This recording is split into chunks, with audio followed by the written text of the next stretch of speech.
Okay, this is the regular meeting of the Palo Alto Unified School District School Board for the evening of August 22nd, 2023.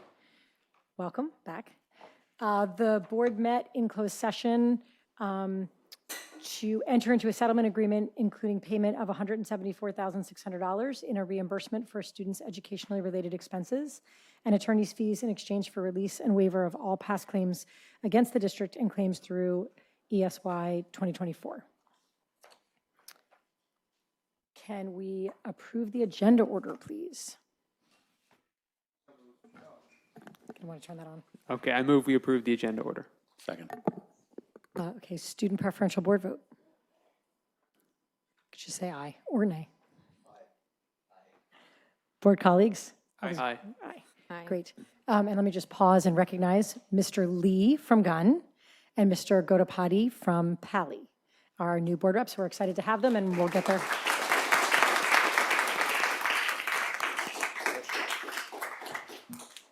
And actually, we're going to start with their updates. So, Mr. Lee, would you like to start us? Welcome.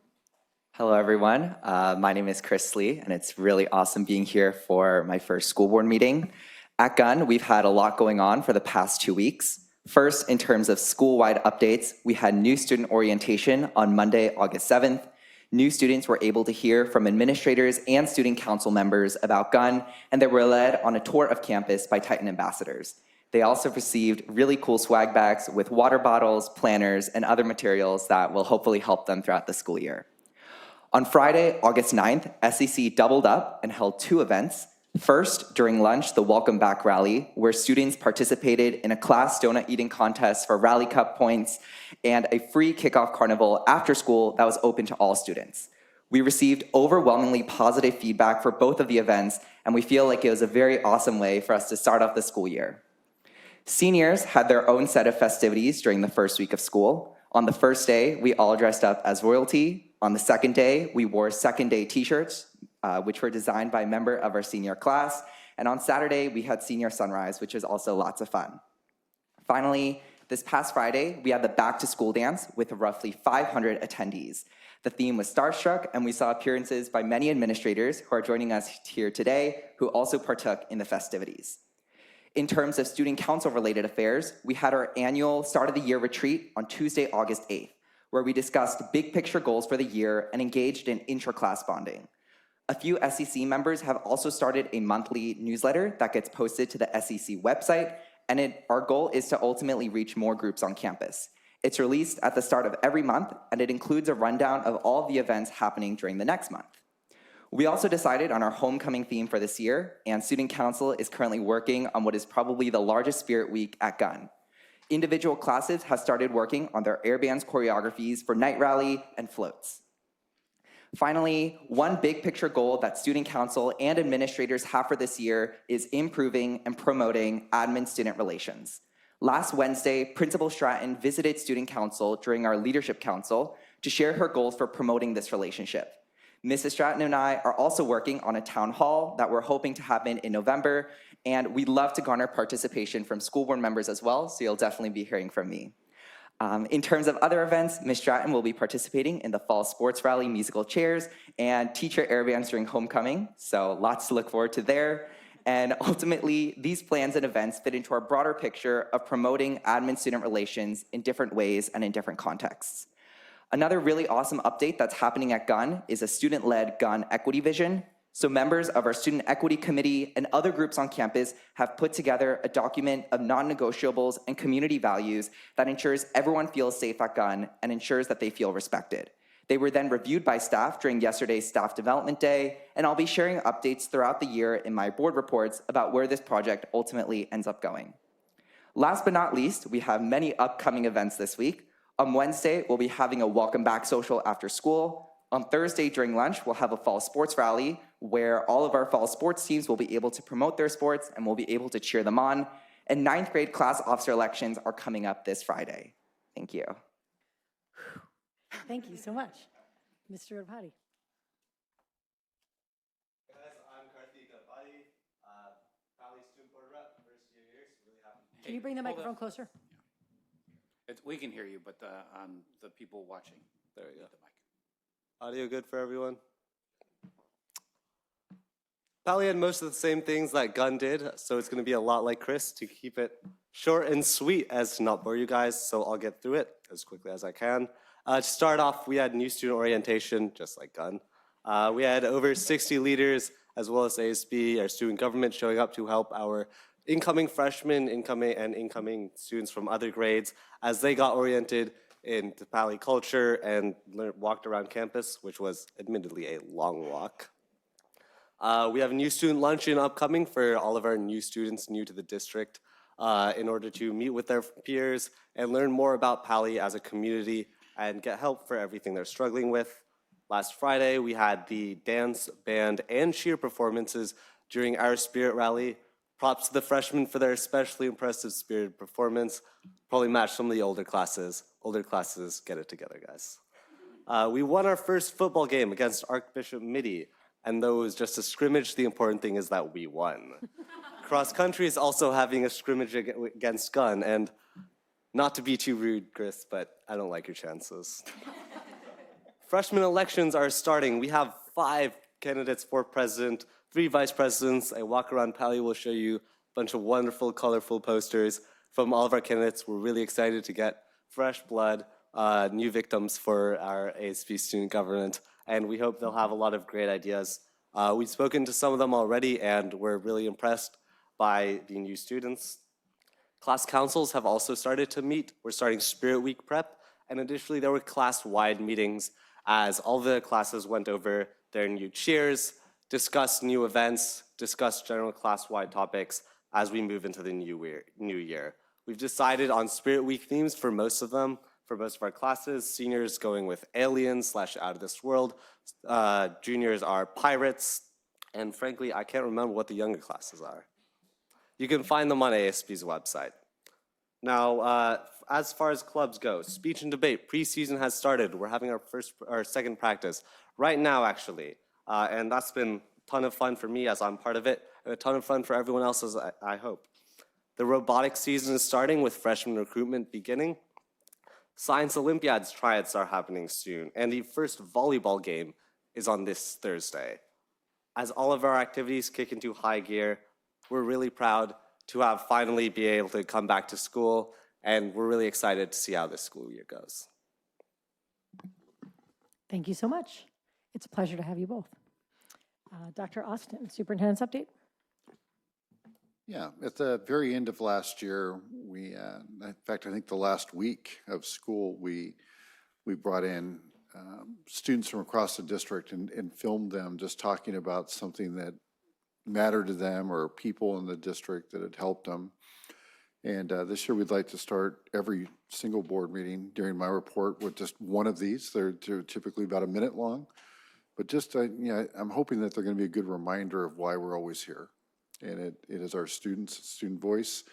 And they're going to be in no particular order, but our first one comes from an 8th grade student, last year 8th grade student from Fletcher. So I'm ready to go ahead and get this one started.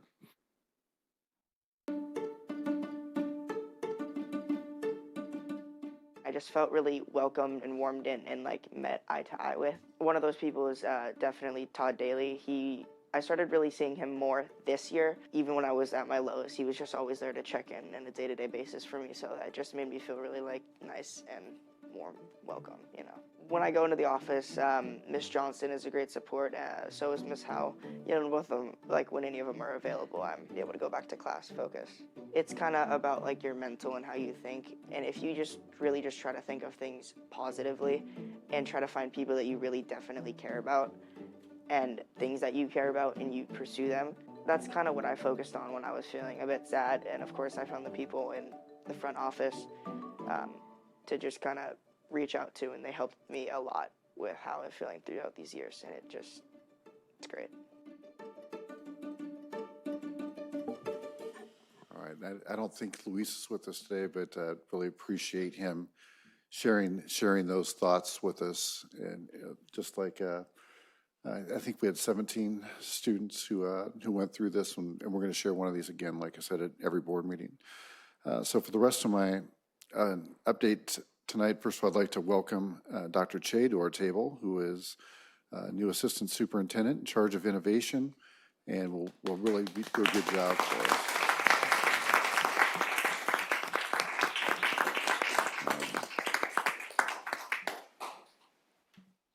You know, we just had our chow down. Our chow down is a funny name. It's historic, but it's just the opening kickoff for the school district.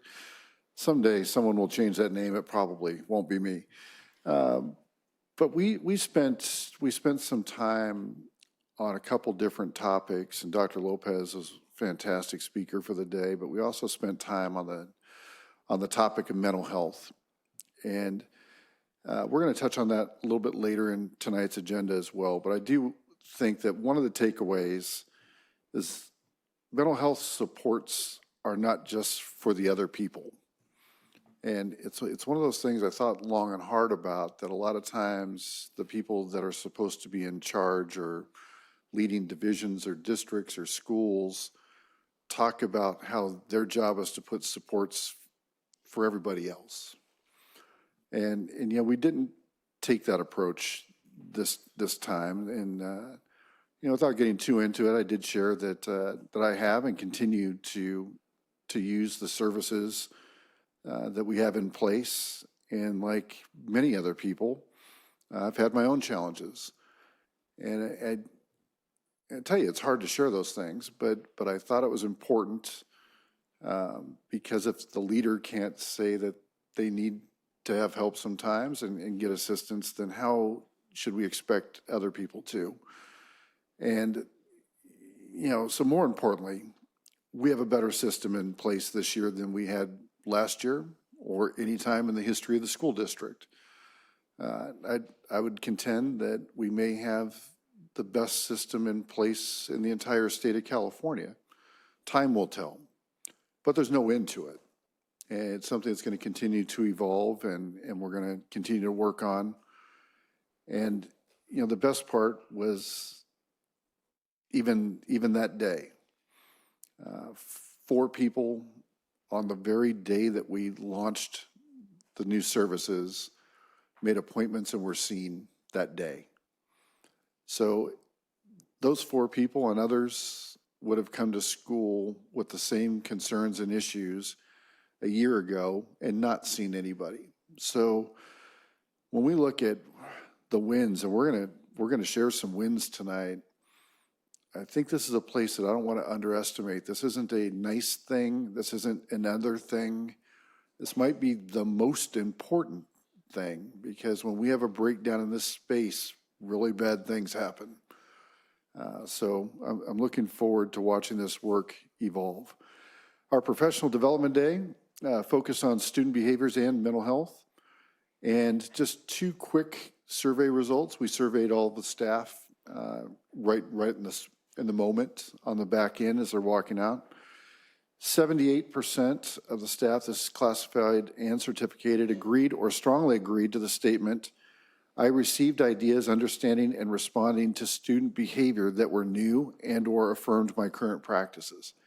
Well, with student behaviors, we heard last year being a significant area of concern for our staff, to have essentially 78% say, "We're taking a good step," was really encouraging.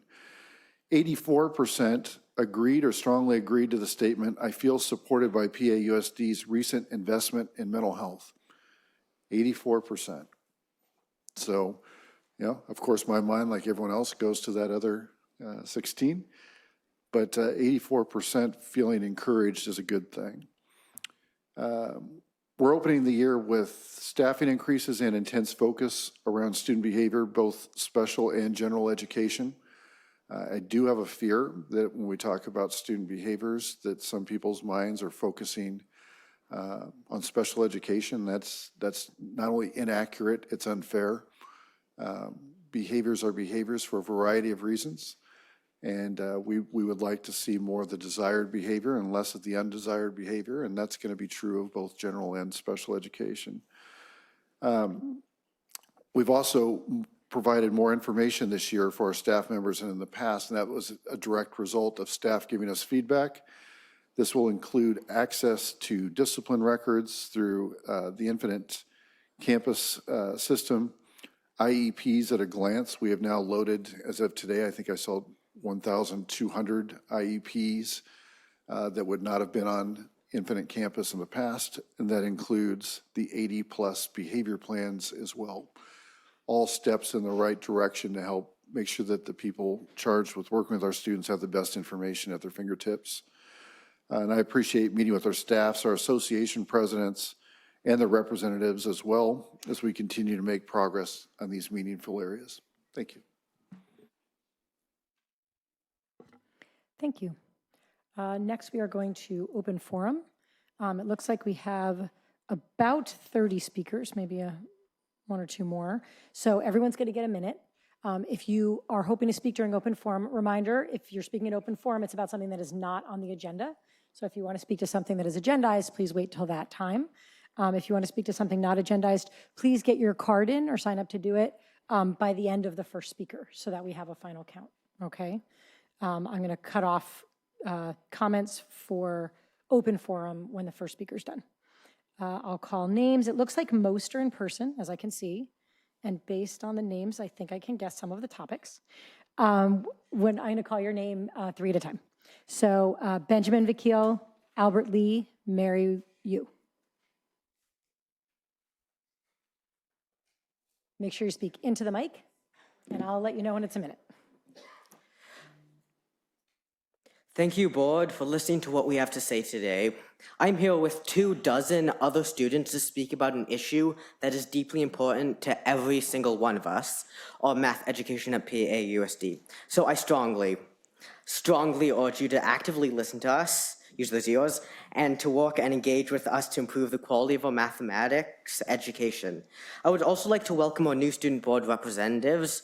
One of the things we will talk about today is the importance of student voice here on 25 Churchill Avenue. It is my sincerest hope, that we can work together to secure an open and honest arrangement for all students' math education. I would particularly like to thank Gunn School Board Rep Chris Lee for already working with us to promote collaboration and understanding. While collaboration and understanding are critically important, we're here today because we believe the high quality education is non-negotiable. Leaving students out of the conversation, students who emphatically want to learn math is never the solution. So please listen to us. Thank you. Thank you. Albert Lee, Mary Yu, Sammy Rahim. We left off last year with a number of unanswered questions that we spent much of the summer thinking about.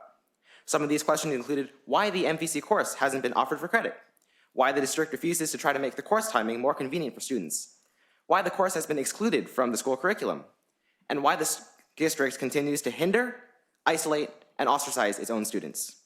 We'll look through the data from public record requests, district surveys, and other district-related media to better understand the reasons why administrators feel the need to hold back students using excessively difficult transitional pathways. In particular, we still don't understand why the district continues to restrict options for acceleration and why a single math track has been deemed appropriate for the vast majority of students. We spent time brainstorming possible solutions by looking at the data from neighboring districts and their math education systems. We believe the problems we identified in PAUSD's math education system can be addressed in a variety of ways, which we will also discuss. Thank you. Mary Yu, Sammy Rahim, Vineet Petler. So one big reason for PAUSD for not awarding credit for an MEC course is about preserving transcript integrity. While we absolutely agree that the courses present on the Gunn transcript should reflect rigorous academic coursework, it seems illogical that a community college course such as MEC are being lumped together with online courses from Language Board or UC Scout to being not rigorous enough to go on the transcript. It should also be noted that most of the courses on Language Board are specifically allowed to be included on the PAUSD transcript. So we strongly encourage PAUSD to immediately reinstate GPA for courses taken at Foothill or De Anza. Similarly, as many other school districts around the country have successfully demonstrated. We strenuously object to the assertion that community college classes taken at these two schools in any way degrade the quality or character of the PAUSD transcript. To that point, we believe that it only strengthens the community and educational resilience of PAUSD and its students. Thank you, Ms. Yu. Sammy Rahim, Vineet Petler, Ayush Agarwal. Additionally, PAUSD is the option to pursue a college and career pathway agreement with Foothill College concerning multivariable calculus. We have confirmation from the California Department of Education that an MVC class could be considered under a CCAP agreement, and Foothill already does this with the Mountain View and Los Altos Union School District. The argument that PAUSD CCAP classes are only meant to serve as alternatives to advanced placement courses for students who do not have the opportunity to take AP courses is also false. We obtained data representing the race breakdown of current CCAP dual enrollment courses in PAUSD and found that a significantly higher portion of underrepresented students were not present in the CCAP courses than in the school population. Additionally, classes like Authentic Advanced Research had lower underrepresented students enrollments in the school. In the world we live in today, a strong understanding of math is necessary in so many high school jobs, making it a perfect fit for the CTE category, but ultimately MVC is a math course. As a result, we urge the board to consider adopting MVC as a math elective for the purpose of course selection. Vineet Petler, Ayush Agarwal, and then Ethan Koo. Offering multivariable calculus as a CCAP course under career technological education is a sensible choice. CTE programs prepare students with skills needed for 21st century workplaces. MVC is important in newer, brighter careers. Despite the usual, when will I use this question, MVC is crucial in various modern professions. Multivariable calculus is a fundamental base for every algorithm currently ruling this world. It is primarily used for the purpose of modeling simulations and calculations. This encompasses ChatGPT, neural networks, and deep learning in machine learning, as well as visual computations, simulations, and modeling in biotechnology and molecular studies. It's also integral to mRNA applications, aerospace calculations, aerodynamics, financial market pricing models, and various other disciplines.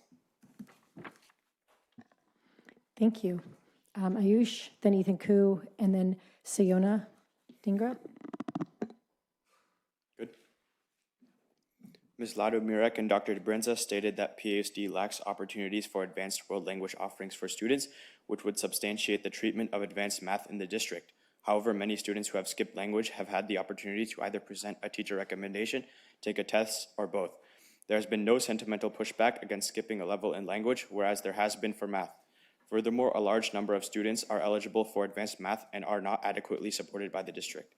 Additionally, for students who skip 1 year of math, MVC would be an appropriate class to pursue after Calculus BC, as the district mandates 3 years of math and encourages students to take 4 years of math in high school. Although AP Statistics and AAR have been proposed as alternative courses, students take these as elective classes in addition to the courses they choose as part of their math pathway. This is not true for language classes, as the requirement to graduate is to reach level 2 in a language, and PAUSD's suggestion is to reach level 3 or equivalently take 3 years of coursework. Thank you. Thank you. Ethan Koo, Sienna, and then Wanho Choi.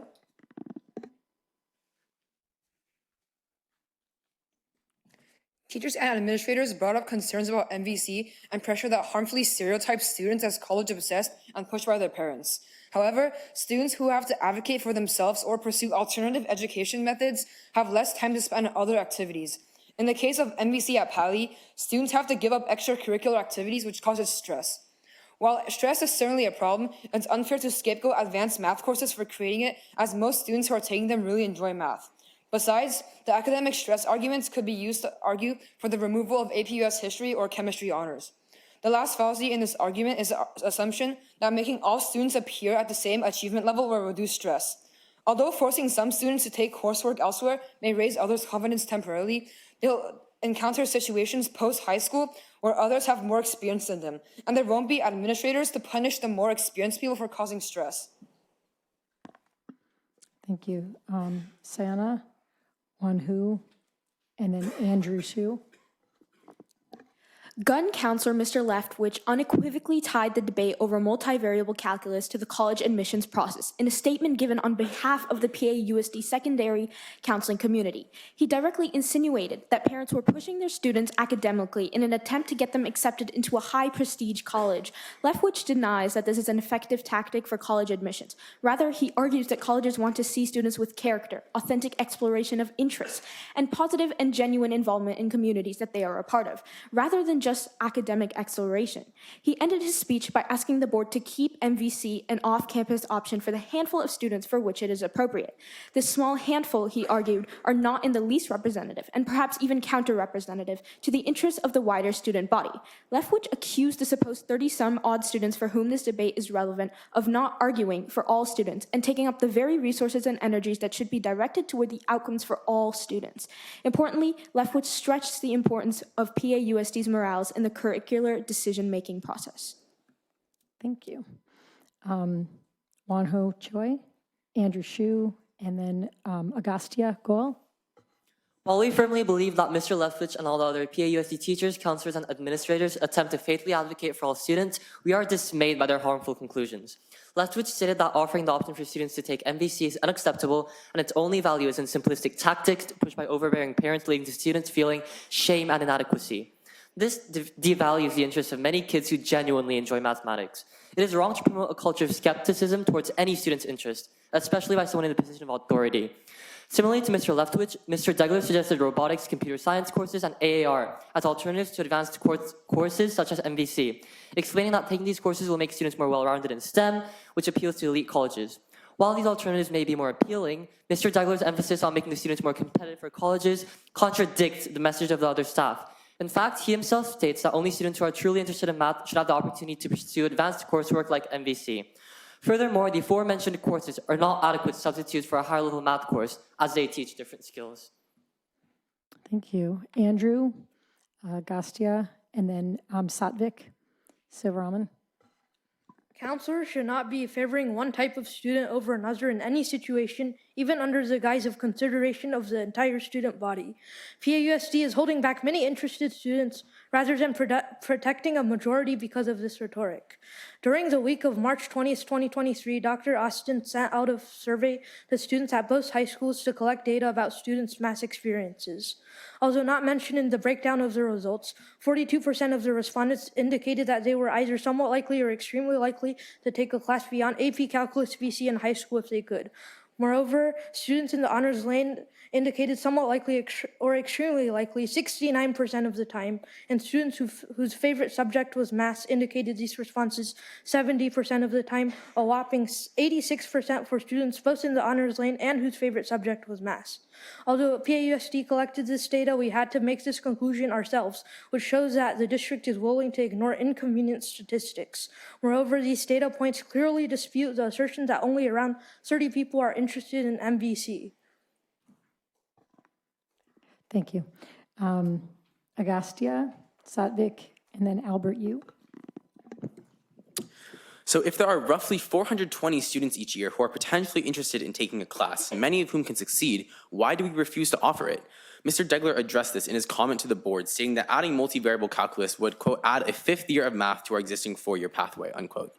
PAUSD's current math pathways prohibit the vast majority of students from accessing MVC before graduation, with less than 20% of interested students being eligible and less than 10% actually signing up for it through Foothill, mainly as a result of inconvenient course timing. The reason behind this discrepancy is simple: PAUSD's strict stance on skipping in math.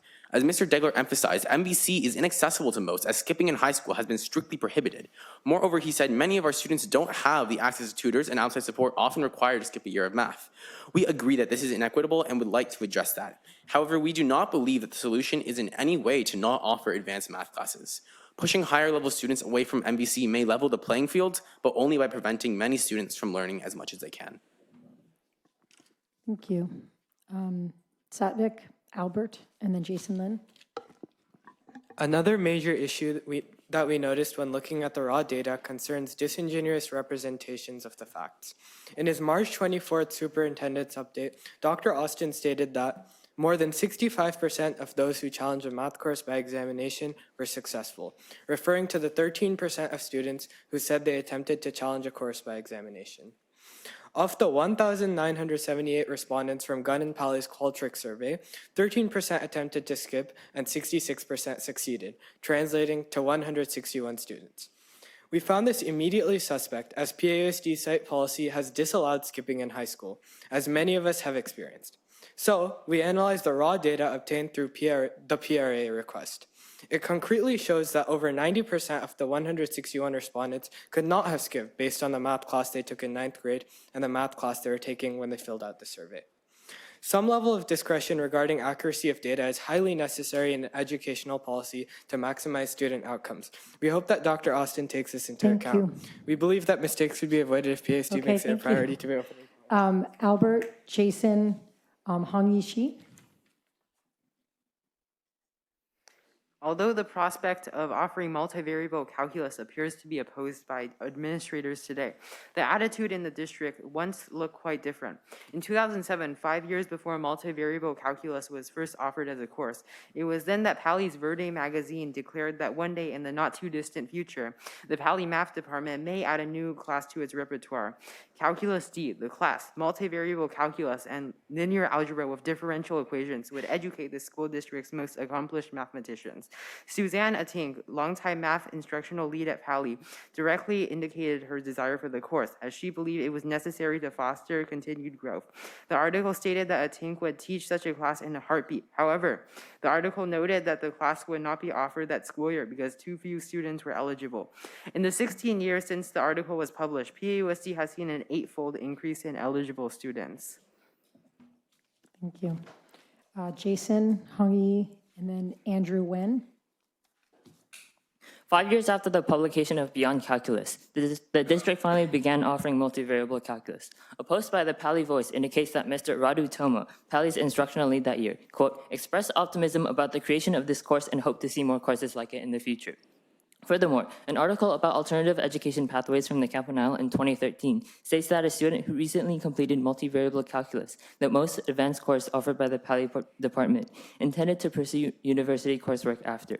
What's notably different about this treatment of the course is that it is considered to be the most advanced math course offered by PAUSD. Despite the inclusivity that the district displayed, the Campanile reports students enjoying the MVC course instead of using it solely as a method to better their college applications.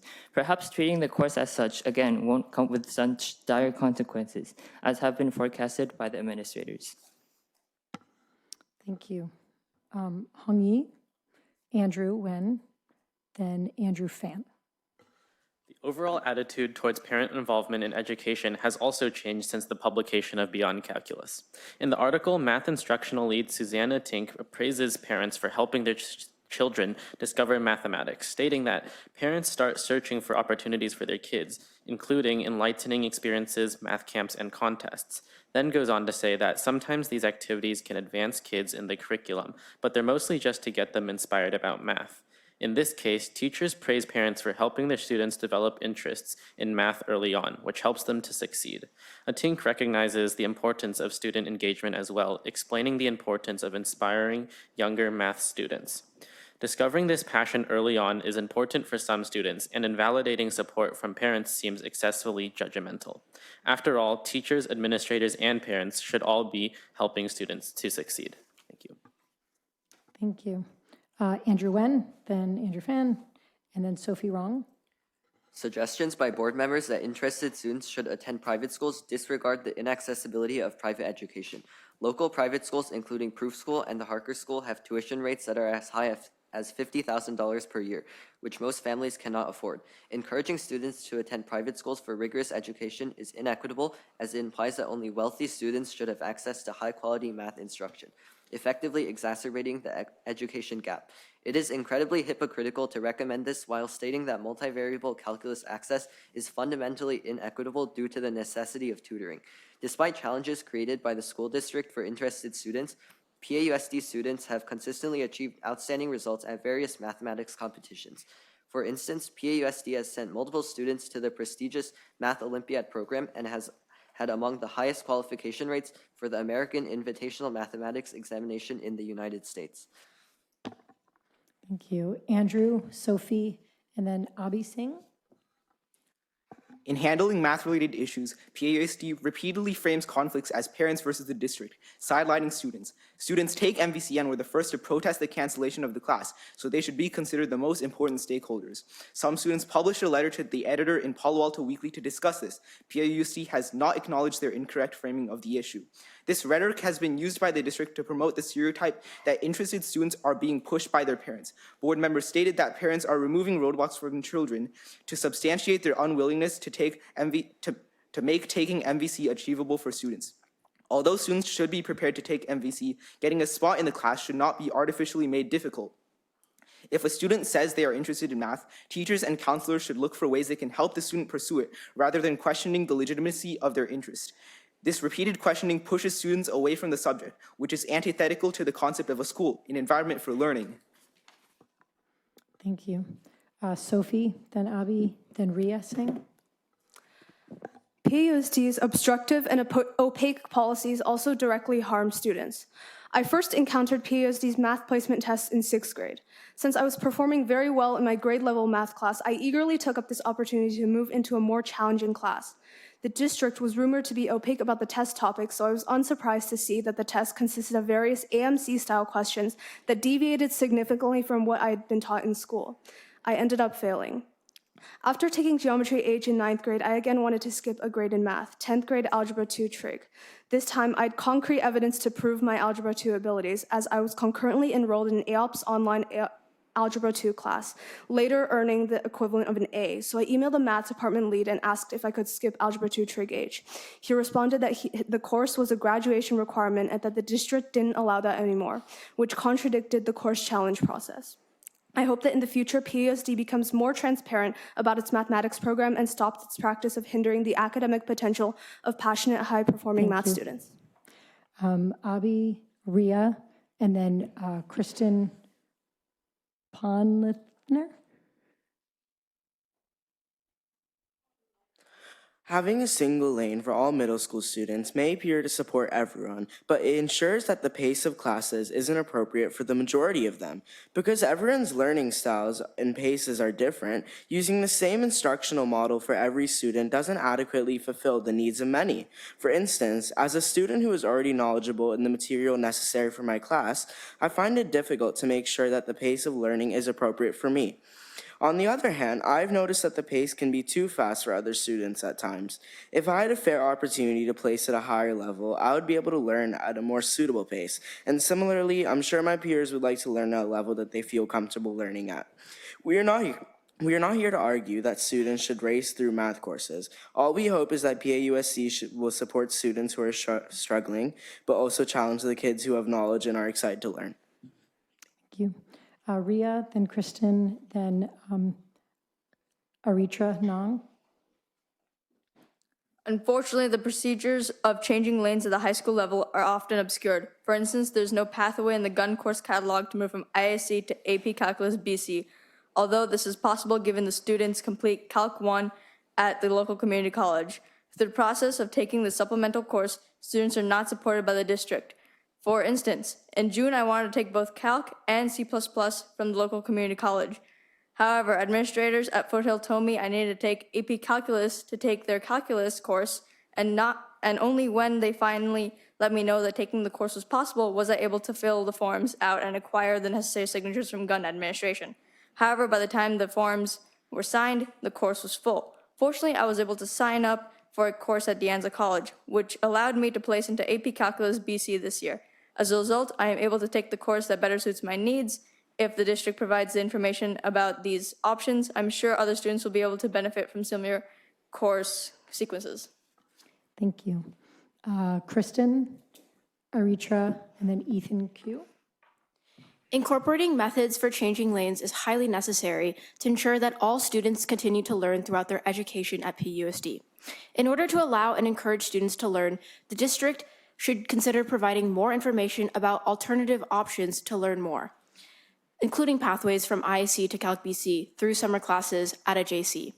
We believe that a fluid laning system is more appropriate than the rigid placement system that we have now. Students should be able to learn at a pace that allows them to achieve their full potential, so every student has the appropriate support. Differentiated instruction has proven to be more effective for socioeconomically disadvantaged students as well. For instance, SED students at KIPP Heritage Academy and Cupertino Union School District both had higher CAS math scores than SED students at PAUSD. CUSD uses a fluid laning model, and KIPP Heritage Academy sets aside part of the school day for differentiated learning time for every student. Thank you. Aritra, Ethan, and then Jerry, go. As the school board and superintendent are well aware, PAUSD recently lost a lawsuit surrounding its math placement policies. Among many things, the court ordered that PAUSD must post its skipping policies clearly on its website. We are happy to see that the district has done that. However, we must insist that PAUSD do more than just post these policies. They must follow them. Many of us have personally been affected by a lack of regard for them, inhibiting our development as math students and as individuals. We understand that you cannot comment on ongoing litigation, and we don't expect you to. All we want to do is express that we are extremely disappointed with the conduct of PAUSD here. We strongly believe that this breakdown can be fixed if PAUSD puts in the effort to interface and listen to students. So we would love to work with the district to find solutions to the problems we are bringing up today. We are putting ourselves out there for the PAUSD school board to engage with us. We assure you that this is not a trap, but this is the only way forward. Thank you. Ethan, Jerry, and Tanush Agarwal. One of the most important factors here is student input. The students who are speaking today are here because their input were not taken into consideration previously. These are the same students who take courses at PAUSD. We acknowledge that students who speak at board meetings are a self-selecting group, but we also understand that the current system of student engagement represents very few voices. Dr. Austin stated during a June 6th board meeting that discussions about math education were more appropriate at a site level than on a district level. The relevant policies that relate to math education in a district are determined by school board and members of the school district. Suggesting discussion at a site level appears to be a way of avoiding discussion about this topic in the first place. We believe that if district truly intends to understand and account for student input, a district level committee is most appropriate.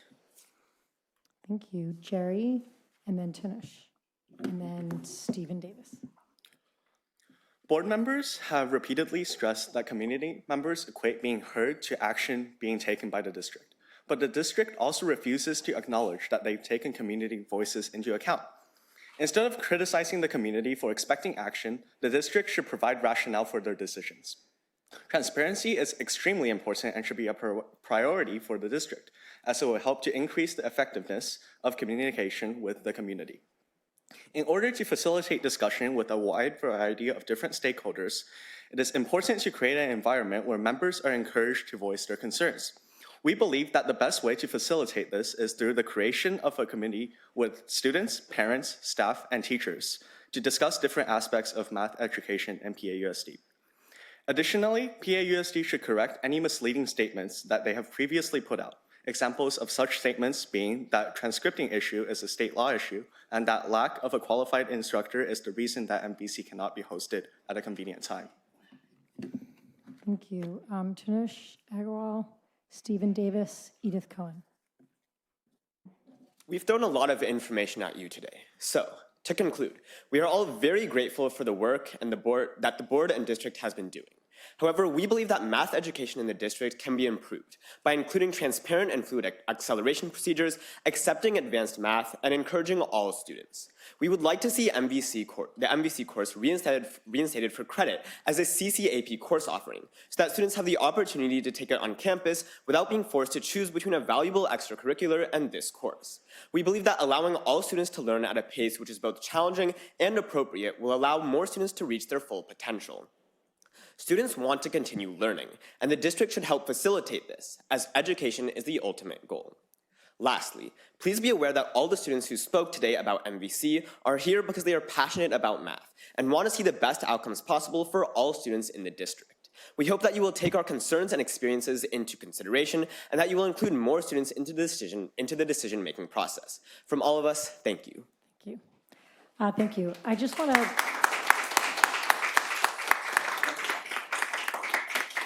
I just want to commend the coordinated student comment effort. It was very impressive. I think there were 20-something, 26, 25. Very impressive. Thank you. As you know, it's not an agendized item, so we're not going to comment on it right now.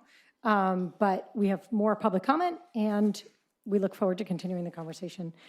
Stephen Davis, Edith Cohen, Johanna Saya. Good evening and welcome back.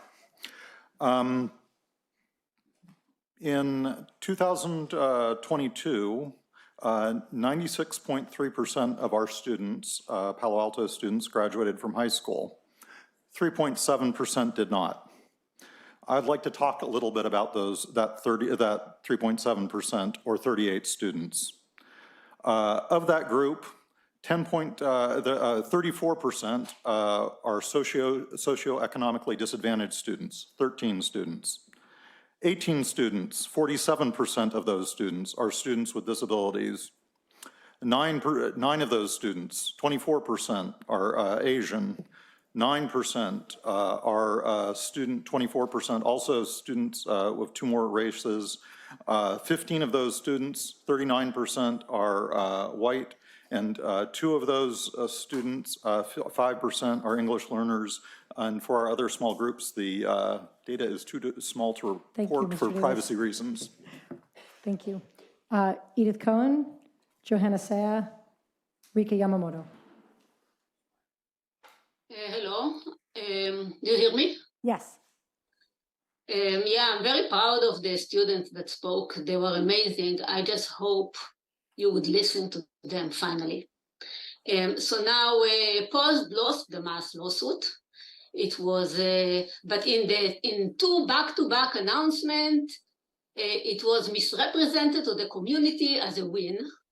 This is kind of what we learn to expect. Pretend win when losing, pretend wellness but deliver harm, pretend equity where everyone is worse off, pretend achievement with faked or hand-picked data and statistics, pretend celebrations of faked achievements.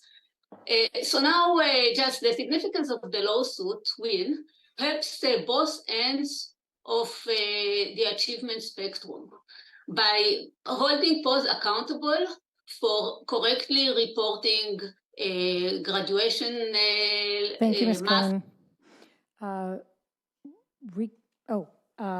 Johanna Saya, and then Rika Yamamoto, and then Lee Fab. Hello, I'm Johanna Sia, and I was the board rep last year for Pali. I first want to congratulate the new student board reps from Gunn and Pali. It's not always an easy job, but your service is always invaluable. Coming from last year, I'm here to express some hopes for this year, even though I've graduated. I hope that this new school year, first and foremost, we can continue to support an environment of respect and listening. I hope that we can approach issues with the understanding of valid limits that exist in our district and in our state. And I hope we will be so caught up in our issues that devolves into misinformation and an environment of resentment and mistrust. It is known that Palo Alto's culture around academics is hyper-competitive and achievement-focused, and we have a long ways to go to transform it. I hope that this year we can reflect on how this culture influences our community in many ways. We can stay critical and we can stay focused. I call the community this year to recognize the resources that we have, re-examine what we truly value, and accordingly make meaningful efforts to fight the culture that surrounds us. Thank you. Thank you. Rika Yamamoto, Lee Fab, Carrie Wagner. And that is it. Hello. Hi, Rika. Hi. Good evening, everyone. Welcome back to school. Palo Alto Community Advisory Committee for Special Education is ready to work for our students' success and parent engagement. We are very excited about new personnel with the best experience added to both sites in the special ed department.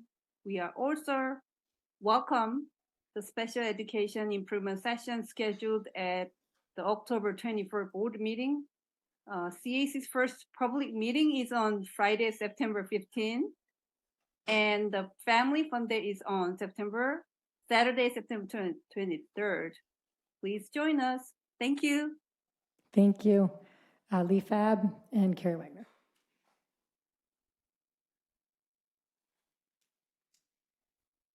Welcome back, everyone, to school. I represent Palo Alto Community Child Care, and we are Palo Alto's early child education and care organization here serving community. And over the year, we would like to share some of the things that we're doing that's in alignment with your promise and your SWIFT goals. Tonight, I'd like to share that our focus is around transitional kindergarten and kindergarten readiness. And next month, you'll be hearing a little bit about the second step program in kindergarten and preschool. So we'll be talking a little bit, bringing our puppets and showing you a little bit about what we're doing to align there.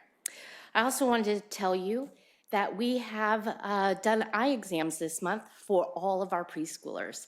And that is to help ensure that they are getting the total health and wellness care that they need so that they can be strong learners. Lastly, I want to thank the PTAs who've reached out to PAC to help support the parents during parent night. Thank you, Ms. And we had a great time. Carrie Wagner.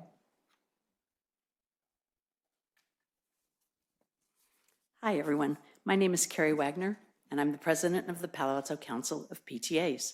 We're the umbrella organization that supports all 17 of our school PTAs. On behalf of the PTA Council, I'd like to welcome back the PAUSD administration and staff and our Board of Education. Thank you all for coming back for yet another year. I especially want to welcome our families and students back, and our 17 school PTA presidents for stepping up, along with their executive boards, to support their school communities. PTA is the oldest child advocacy organization in the United States. Our PTA Council is over 100 years old. So I'm putting in a plug right now for everyone to join their school PTA. Thank you very much. Thank you. Okay, this concludes our open forum. Madam President, can I just make a comment? Sure. Thank you.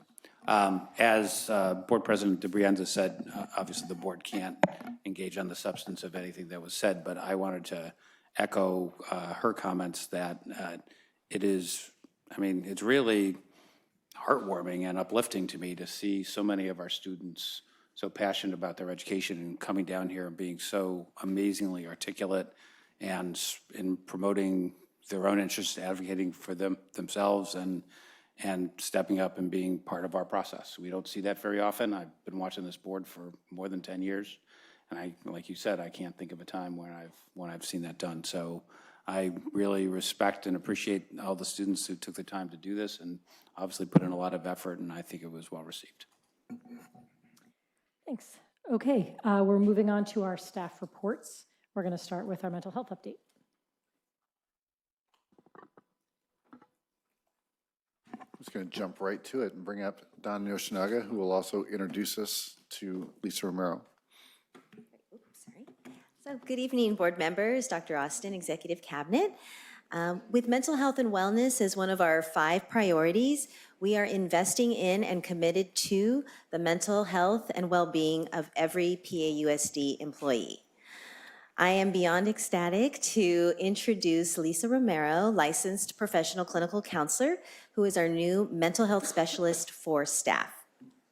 Thank you, Dawn. It's an honor to be a part of the Palo Alto Unified School District and to support staff in their mental health care. So at this year's Chow Down, Dr. Austin gave an impactful speech about mental health and introduced our new staff mental health specialist. That afternoon, Lisa had 4 appointments scheduled, and by the end of the week, she was fully booked. We quickly realized that there was a clear need that staff needed in the area of mental health. Lisa is going to share a brief overview of the services that she provides. Yes, so I meet with staff in a confidential space to provide work-related or personal issues or address work-related or personal issues. I'm able to provide self-care tools, coping strategies, and other therapeutic support. I can also help staff navigate mental health resources and services. I'm able to provide brief therapy to staff until they're able to connect to their long-term provider. So she's super busy, it's great. We have improved also our staff resource page, which you see there, to ensure easier access to mental health support so that staff can get the help they need when they need it. On the mental health and wellness page, staff, let's see here, sorry. Sorry. Staff will find mental health support in 3 different categories. Now, those buttons are super small. In-house support, short-term therapy, and ongoing care. And so to access in-house support, staff are able to schedule appointments right into my calendar from the webpage. Staff can reach out for a 20-minute phone check-in or a 45-minute appointment held in person or by video. And in the last 2 weeks, 47 employees, both certificated and classified, have accessed services, totaling about 58 sessions. For short-term therapy, staff can access 8 free therapy sessions through our new Employee Assistance Program through Aetna, EAP. Our EAP also has a 24/7 hotline for staff to call for in-the-moment emotional support. And for ongoing care, staff can access therapy through their selected district health provider. I'm working with Kaiser and Sutter Health to find reliable and available providers with shorter wait times, as right now they're at 3 to 4 months out. So we have taken a close look at our mental health options for staff. Our goal is to create easier access to care so that staff members who are in distress can get the help they need right away.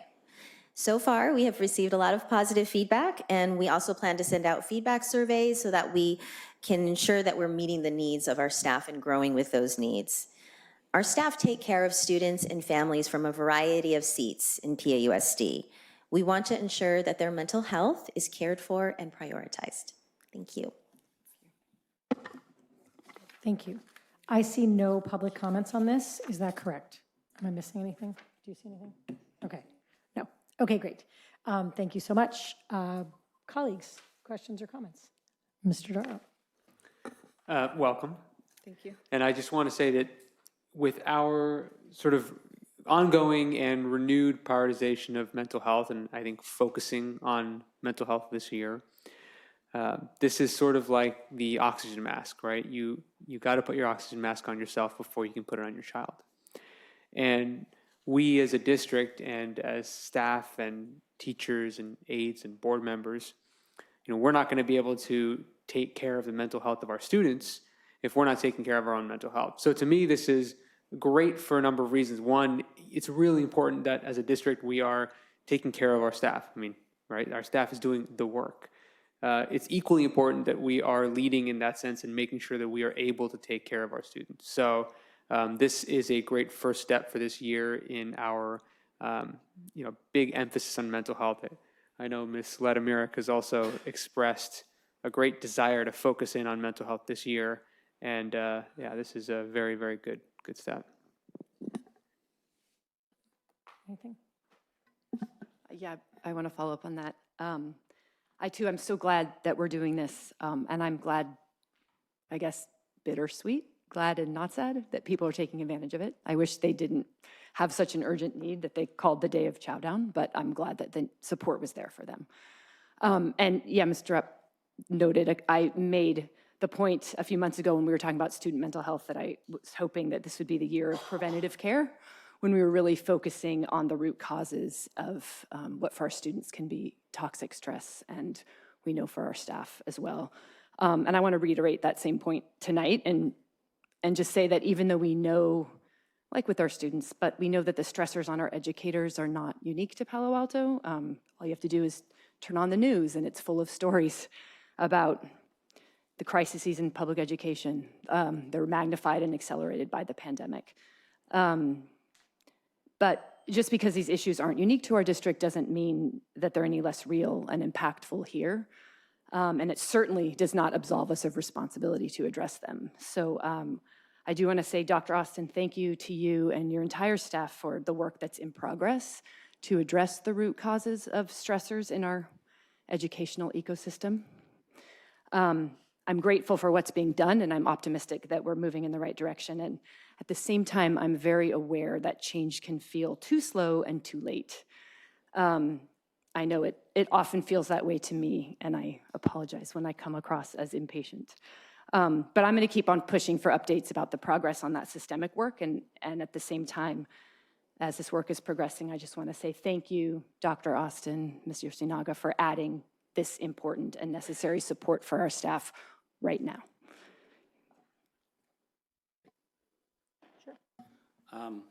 Thank you, and thanks to my colleagues for those comments. I think this is incredibly important. You know, one of the things I like most about it, and what I like, and Dr. Austin's comments earlier about his own access to these services, is the destigmatization of mental health services. And I think I slightly disagree, or I have a different perspective, I think, than yours, in that not all mental health, to conflate mental health struggles with stress. Some mental health struggles come from stress, absolutely, and some just come. In my family, I personally have struggled with anxiety and depression all my adult life. So have other members of my family. I think it's something that is much more common than we realize, and it can happen to absolutely anyone under any circumstances, just like cardiac disease or any other illness that people have to deal with. And I think it's super important that people recognize and embrace that, because you wouldn't feel embarrassed or hold off going to see your cardiologist if you felt if you felt chest pain. You wouldn't hold off on going to the eye doctor if your vision was messed up. I saw my eye doctor this morning, my ophthalmologist, who told me I had to take even more eye drops now. You wouldn't not see your pulmonologist if you had asthma. It would just be common sense, and you wouldn't think twice about it. In fact, you'd admonish yourself if you didn't go do it. And I think that we're moving in that direction with mental health. It's not become, I so vividly remember that during the time of the suicide clusters now, I don't even know how many years ago, the first one, 2008, 2009, so 15 years ago, many people I know weren't even around then. It was the first time ever in Palo Alto that we actually talked about the trade-off that people experience between, well, students have to achieve well, and maybe that takes a toll on their mental health. But I guess if you got to pay a price for excellence, I mean, that was literally the spirit that I think many people in the district carried themselves with, and you couldn't, you dared not talk about mental health because no one really knew what to do about it. And so I think I can't think of anything else in our district that we have moved so far on over the time that I've been engaged as this, which went from literally a thing that we dare not speak its name to something that we are, I think, making incredible progress on destigmatizing and becoming a part of overall health, which everyone embraces. So I think the idea that we've had somebody dedicated to staff mental health, and Dr. Austin, your personal leadership on, kind of talking about your personal journey and the role it plays in your life, I think that's, I never thought I'd see the day. So I really applaud it and I appreciate it. Thank you. Student board reps, do you have any questions or comments on this topic? Well, I just want to say that. Come close. I just want to say that as far as mental health in the district goes, we talk a lot about students and student mental health, and those are real challenges. I think it's also really important to understand that these challenges are universal. They're not unique to Pali. They're not unique to the high-achieving students of Pali. They're not even unique to just Pali students or students in general. Everyone faces these challenges, and I think it's really important that we help our staff with them as well. Thank you. Welcome.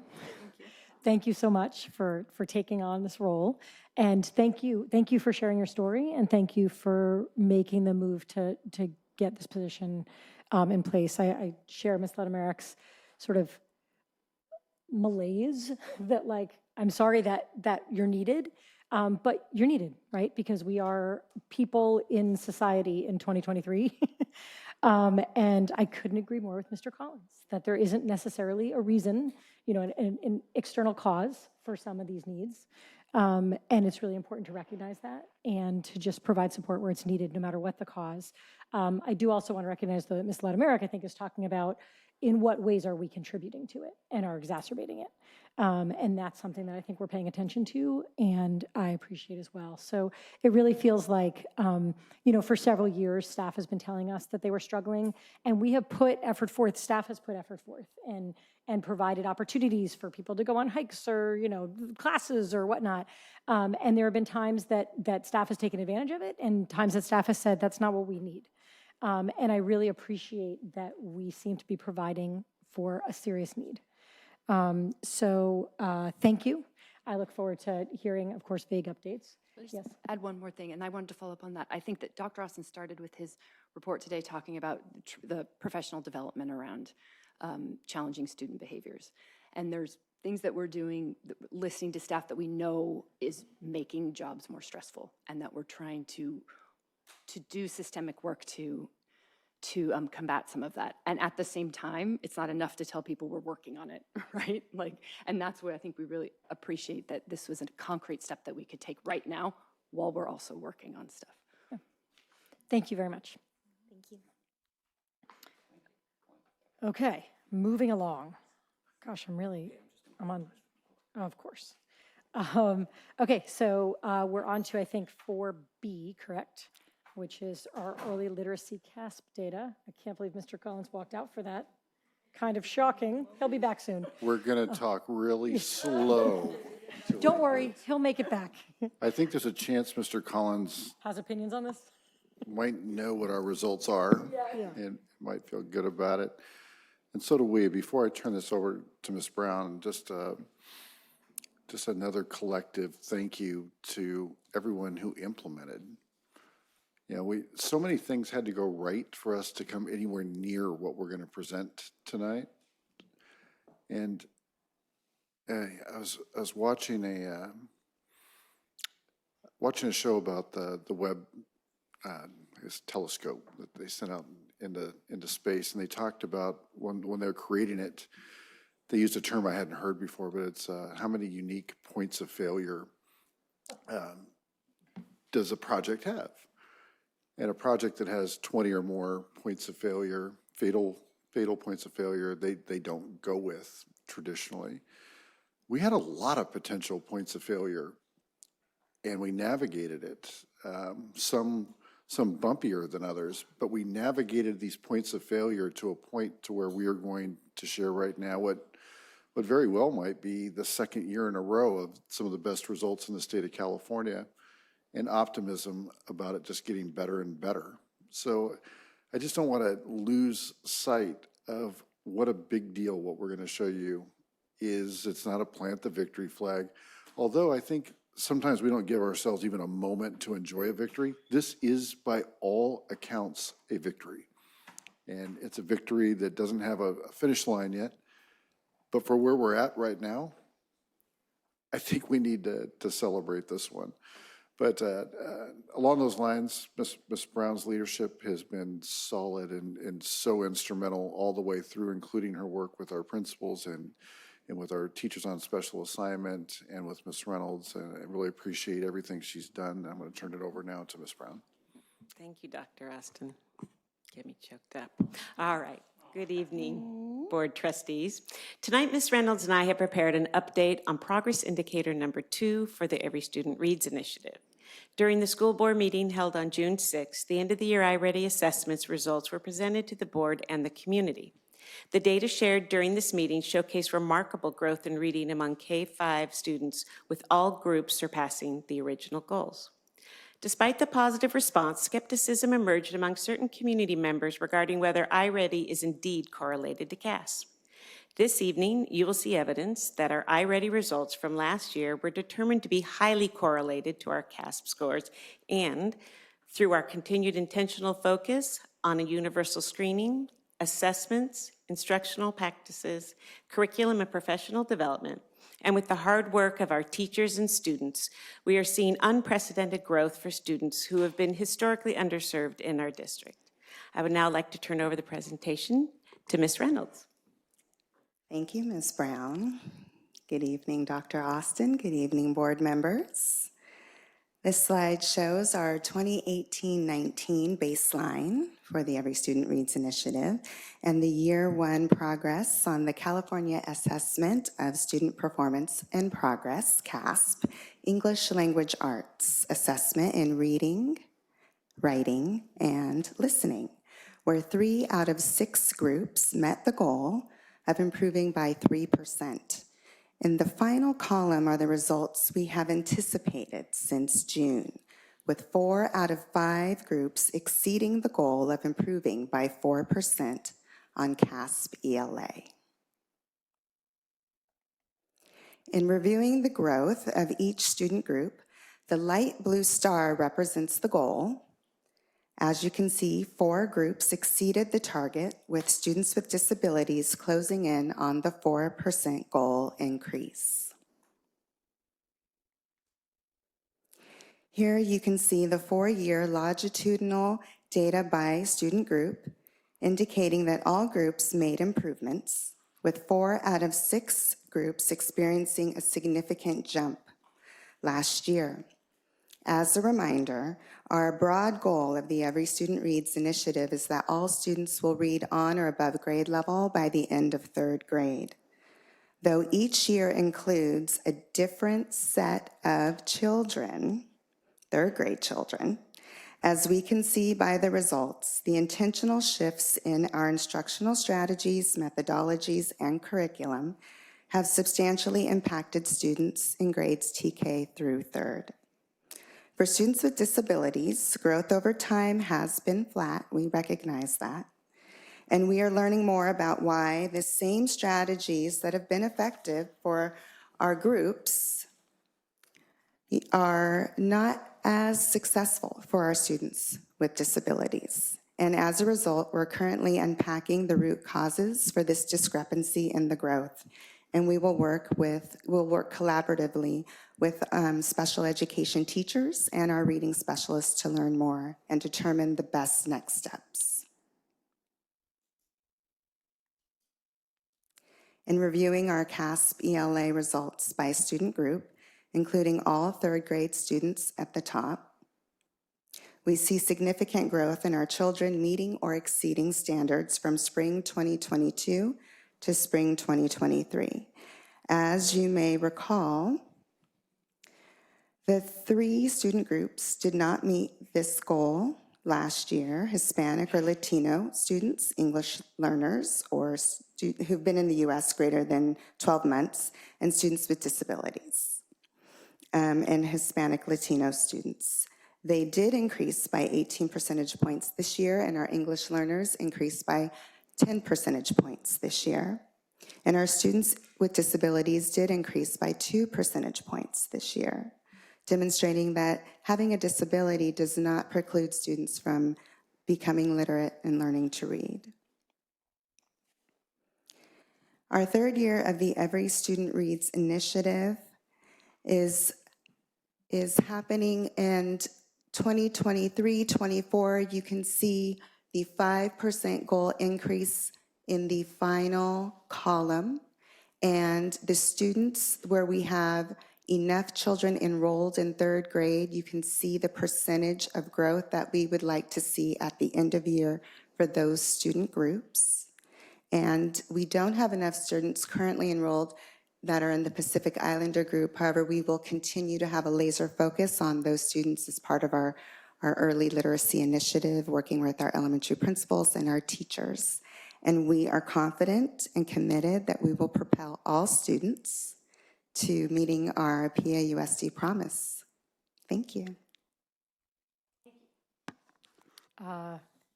Wait, we have public comment? I know we do. I know we do. So we are going to start with Stephen Davis, Elaine Heel, Edith Cohn.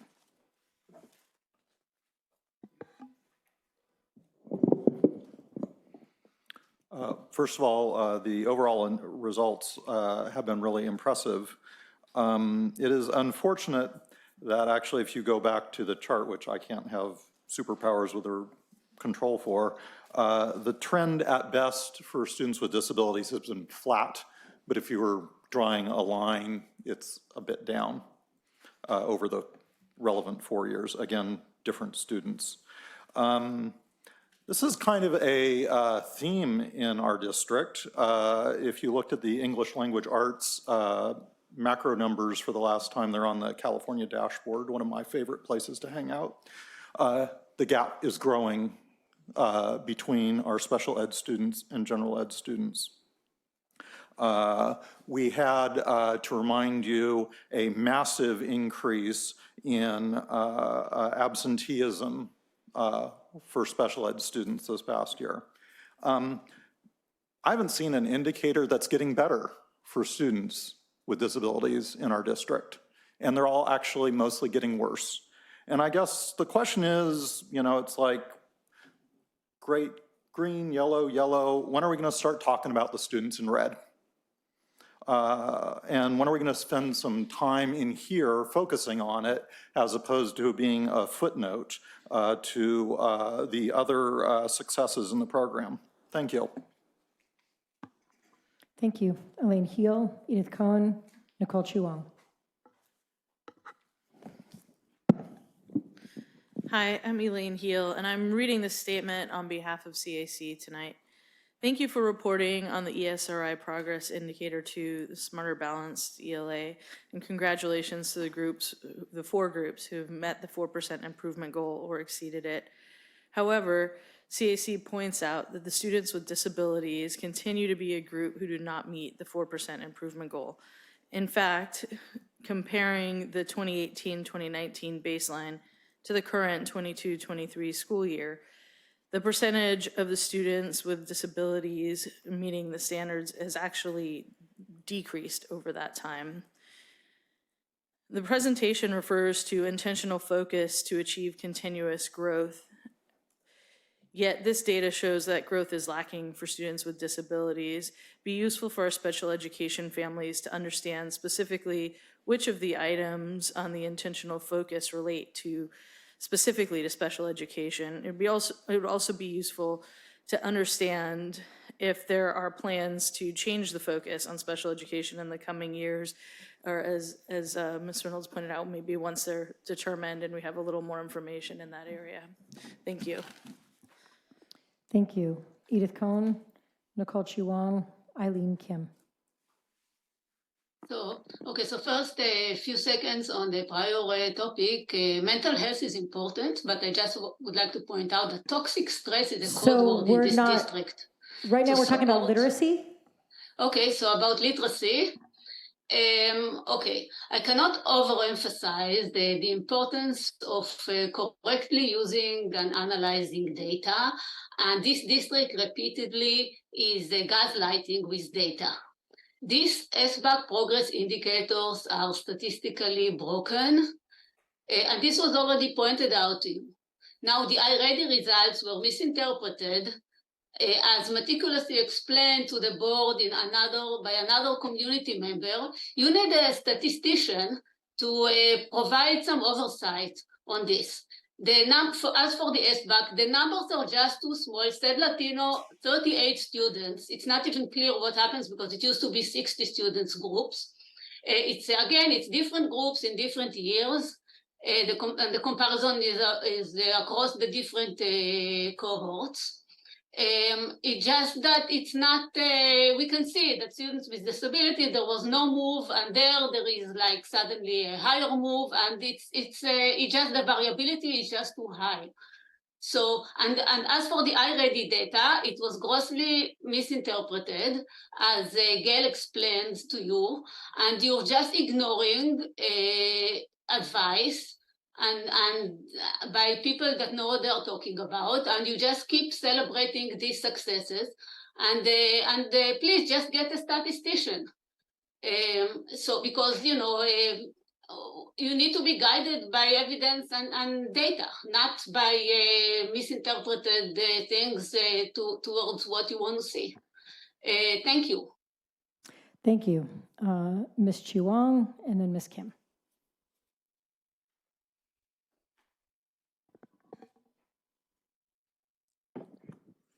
Good evening. First, I'd like to congratulate our students, teachers, aides, and all those that have put in the effort to try new things and the hard work required to get the results that we see today to start to close the opportunity gap as it relates to elementary literacy. I know there's been skepticism about how this progress has been measured, and I want to stress that progress is progress no matter how you measure it. And in this case, it's a significant amount of progress. I also want to note that I'm glad that people spoke up today about the lack of progress we see for SPED students, and that is something that I hope we continue to talk about.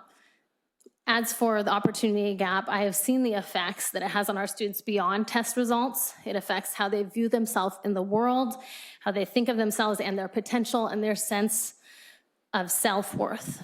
Test results are really just an indicator of the success of our efforts and how we keep ourselves accountable.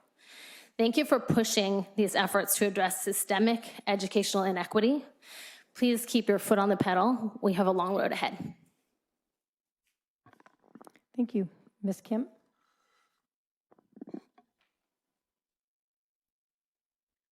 Hi, I'd like to speak on the slide that shows the increasing improved ELA performance in grade 3, which shows that the data across 3 to 4 different cohorts. The only thing that remains consistent is that this test was always administered in grade 3. I'd like to point out, if one wants to truly measure real improvement, the same cohort should be measured across progressive years. For instance, does the grade 3 cohort's achievement improve when they hit grade 4 and the markers and milestones in grade 4? As well, the most improved cohort was found to be the 2022-2023 year. Please note, the confounder during this age group cohort was the pandemic, where they spent grade 2 and grade 1 and perhaps kinder with parents staying at home and working from home and interacting with their children constantly and consistently, helping them with online learning and homework. Note, the more the parents are involved with children during their early academic years, the parents' presence makes a significant impact on the young child's literacy.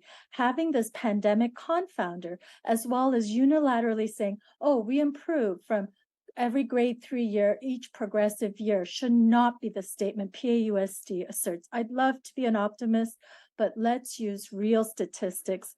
Let's use real data, not confuse the data with large confounders. Thank you. Okay, colleagues. I'm sure we have some comment. We'll start with you, Ms. Siegel. I just wanted to say thank you, as well as thank you to the teachers, to the staff, and to our students who are working so hard each day in the classroom. I was really happy to see that 4 of the subgroups surpassed the goal of 4%. I do have a question. I was wondering what formative assessments are being done to ensure that we are providing sufficient support and interventions throughout the year to our students with disabilities to ensure that next year they are able to meet and or hopefully surpass our goal. So we have formative assessments in our general education classrooms, right? So we have our iReady assessment. We have Haggerty now for TK2. We have the Orton-Gillingham assessment at actually all grades now, TK5, because we have OG happening, the methodology happening in 4-5, which started this year. We have our Benchmark Advanced Adelante curriculum has assessment that's both paper pencil and online. And then we still actually have benchmark assessment system that never went away. So teachers can also continue to use that as a local classroom assessment as well. And then our reading specialists have assessments and our educational specialists have assessments as well. So children who have disabilities that see the ed specialist, and disabilities depend on the students. So some students might see a speech language pathologist. They may see an ed specialist for a specific learning disability. It will depend. So that group of students, where it's students with disabilities, could entail several different types of disabilities, right? But specifically for reading, it could be that they might be also using any one of those assessments, because we did purchase the Tier 3 assessment for benchmark advance for our ed specialists called Steps to Advance and Advancing All. So there's two different programs that they have, and they both come with assessments that tie to the Tier 1 curriculum that classroom teachers use, which is really nice, so that children are getting support in Tier 3 and Tier 1. But then they will have other assessments that have been purchased prior to this adoption that special education provides. And then there's also the new Teach Town, which was adopted by the board in the spring. That also comes with assessment. So there are several different types of assessments that are available to support our students with disabilities. And we'll continue to make sure that if we don't have what we need to address the needs of our children, we'll get it. Can I just say that's more than several? I had a similar question, and you just talked for like 5 minutes about the various I'm sorry. formative assessments they could use in the classroom at different I times. didn't mention the writing. I should have also mentioned, okay, sorry. But you know, reading and writing go hand in hand, and so there is also the writing component. I actually would really like to know the rating component. I'm sorry. So, you know, within the OG, the Orton Gillingham, there would also be the writing assessment that would go with it. So we would also assess for students' writing because that will give us information that sometimes you may not actually get with a reading assessment that just gives you more information about how students are decoding as they're writing, right? So the encoding piece. But then also their actual writing and writer's workshops. So sometimes students have really strong reading, but then the struggle with the reading sometimes actually comes in through the writing. So they might be able to comprehend, and then as the books get more challenging, and sometimes they don't always have the vocabulary and the syntax to go with the books that are more challenging, it shows up in their writing. And then we have to provide phonemic awareness and phonics. Thank you And so morphology. much. You're welcome. You just want to cheer. I do. I want to cheer. We've cheered this data in its various forms, and I want to echo that and appreciate the hard work. I want to point out as well that, you know, a cross-sectional model versus a longitudinal model, it's not that a cross-sectional model is necessarily unsound. It's just different. It's different. It measures different things, and it's used for different purposes. And for policy decisions, cross-sectional models are great. We want to look at a snapshot in time for a particular group of students and that same snapshot every year versus following a cohort over the years. We could certainly do that for different effects, and maybe we'll do that in the future, but from where I'm sitting, this data is important and it's useful and it shows progress. So thank you. You're welcome. One or both of you have something to say? Yeah, but I'm gonna let him go first. Jesse. He probably has a lot to say. No? All right, well, the first thing I just wanted to point out, I was gonna say this anyways, but I'll definitely say this after some of the commenters. The board, in our wisdom, we set 3 metrics for this initiative for that exact purpose, I think. We wanted a metric that followed the same kids during the year, which we did with the iReady data. It wasn't iReady originally, but now it is. And then the CASP data, which some of us like more than others, some of us find is more helpful than others, but that's the fact that that's what districts are graded on, and that's what the state does, and that's what we can compare ourselves to other districts. So of course we had to have that data. And so what we're looking at tonight is the holistic ELA score, which includes writing. And there's also going to be a score that's just reading. And so I just wanted to make sure we extra celebrated the fact that we're seeing all of these improvements with the fact that we didn't focus on, I mean, we always focus on writing, but our initiative was not focused on writing, it was just on reading. And I think Ms. DiBrienza and I, when we originally talked about the metrics back, was that 2 years ago? We actually raised a concern. We were nervous about grading staff on this metric because we weren't focusing on writing, and we were worried we didn't want to be setting you up for failure. So thank you for not failing. Yes, and thank you teachers for, man, this was a lot of work. And we know how much work it's been. And this is really, really incredible. So thank you. I did have some comments about special education. I do think that a lot of that has been covered. And I appreciate your comments, Ms. Reynolds, about the kind of, sounds like some granular analysis that's going into looking at why the approaches haven't been as successful for those students. And I know that there's a lot of diversity of learning within the students with disabilities cohort. And I know probably the reality is that some of those students will not always continue to take CASP. And so I can only imagine how complex that work is going to be trying to pull that apart. But I would love some sort of update. And this is sort of the one question I had for my colleagues is, I think back when we had this conversation 2 years ago, we said if you don't meet the goal 1 year, we add it to the next year.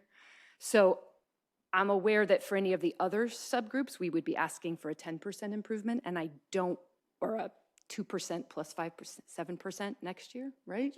Can I do that math? We talked a lot about math today. Am I right? Do I have that right? Yeah. And I don't want to. For iReady. That was just for iReady? Okay. So did we not, we didn't say we were going to carry that over? Okay, they corrected me. Yeah. Yeah. Anyways, I wasn't going to suggest that anyways. I was going to more say to you guys, I don't want to minimize the fact that there are students within this group that we are not teaching to read as effectively as the other groups, and they can read, and we should be doing better. I also don't want to set a goal that is not reasonable.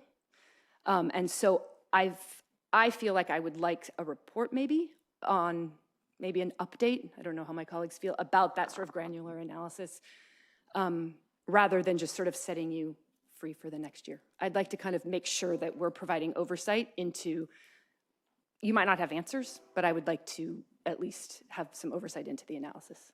Sorry, what were you asking for oversight? On the analysis, Just, yeah. Looking at each of the 68 students in that cohort of students with special needs. Yeah, I mean, I don't want bullet points, Johnny and Rosie, and but just sort of the granularity of why we're not, sort of some conclusions on why we didn't do as well with that group and what we're going to change for moving forward. We're not going to vote on it. I just would like to know. I guess they're still figuring it out. Right, of Well, course, that's what that's what I'm right? saying. Yeah, That's I'm not putting a timeline. I'm saying I just would, when you're ready, can you give us an update? But I'm only one board member, so that's my thing. I can't imagine you're the only one that wants to update on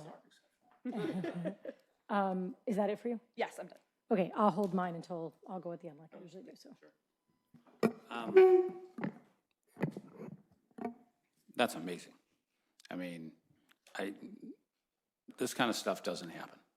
I mean, I've looked at hundreds of California school district third grade subgroup scores over the last 10 years and looked for outliers, looked for high performers, trying to figure out who's doing what, who's moving the needle and trying to figure out what they're doing.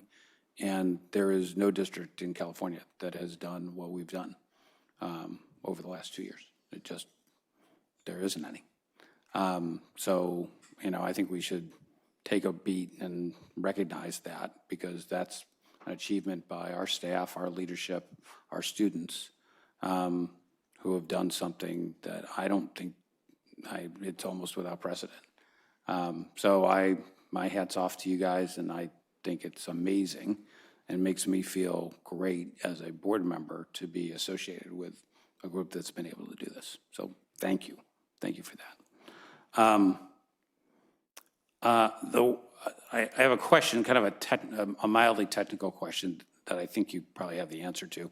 I think one of the speakers pointed out, and anybody who looked at the slides would notice, that there was a significant decrease in the size of some of the subgroups. And, obviously we're in a declining enrollment situation, so we're going to see decline in overall, and that's going to be unevenly distributed among subgroups because that's the way things are. A question that I would ask, looking at it, is there any indication that kids who were supposed to take the test didn't? because of absenteeism, because of any reason at all. Because that would, in my mind, if you have an extraordinary result, one thing that you think of is, well, did we test the equivalent kids year to year, or was there some difference in the way those kids were, that we had in presenting the kids? And look, Dr. Austin's pointing around people, so I think somebody probably has an answer to my question. Yeah, the participation rates are very similar year to year for the third grade group and consistent across student groups. So when you look at, say, I'm trying to do this from memory because I don't have the slide in front of me. It's funny. Yeah. Yeah, so for instance, she had, and then she lost it. There she is. So for like the low-income Latino kids, it went from 69 in 2019 to 38. So a pretty substantial reduction. Is any part of that now, there was the pandemic during that time. There was virtually a halting of immigration during that time. So you're going to see a bunch of kids who normally would show up, not show up. But is there any indication that kids who were second graders last year didn't take the test in third grade, and that's why they're not showing up in the third grade results? Because I just want to make sure, because that's obviously a big consideration. I'll go first. I think Derek did answer it, and I'm just going to reiterate one piece. When we saw our results, I had our team go through it and go through it and go through it because I wanted no chance of us reporting scores that weren't accurate. And we looked at all of those things. We looked at why was there a reduction? We looked at our EL numbers and went through kid by kid to see why our EL numbers were lower. And one of the reasons was we reclassified English language learners because, I don't know, they can read now. You know, it's kind of exactly what you want, right? You want to reclassify students and get them into that next level. And by the way, when they become older, reclassified English learners are some of our highest performing students in the entire school district. In fact, it's almost a pull-out subset. So we did do that. We did go through student by student with EL. We did look at our participation rates, which don't quote me on this, but it's 97+% at third grade, which is exceptional. So no, our numbers are our numbers, and the kids tested are the kids that we have. Great. Okay. Well, that's great. I think that's, I assumed that was the case, but you don't want to assume, you want to check in it. I think it's important for people to hear because, you know, outsized results draw outsized scrutiny, as we've found out from the spring. And it's useful for people to hear the care that you've taken to make sure that the results are, in fact, the valid representation. Yeah, and I would urge you, I mean, I'm sure there'll be people who think that these results aren't, and we heard people commenting. I think it's useful to listen to people who have valid criticisms, and we should chase down anything that seems like a reasonable critique. But otherwise, I would not pay a lot of attention to that. I think there are people who are always going to try to tear us down and say that the results are somehow invalid. Hey, this is a test of 97% of our third graders. This is the result. There was no sampling involved. There's no this going on. This is a test that the state administers, that we don't, you know, it isn't even a test that we choose. It isn't our internal assessment. This is, as far as gold standards in California go, this is it. And I told people that after the spring results. It's like, yeah, the spring results, these are good, but I really want to see the CASP results because that's what we've got. This is how we compare ourselves to other districts. And the results are the results, and the results are great. So I urge you to, kind of focus on the things that you're doing that are clearly working and try to get them to work even more, as opposed to worrying about, oh my God, did we do it right? Because I think you did. I had one other comment. What was it going to be? I don't know. It probably wasn't worth repeating. I do think that, I think this is really great stuff. And I think that we have more, I think we've really only started. The one point I was going to make is that if, as you guys know, I spent a lot of time looking at low-income Latino third graders and comparing it to other districts.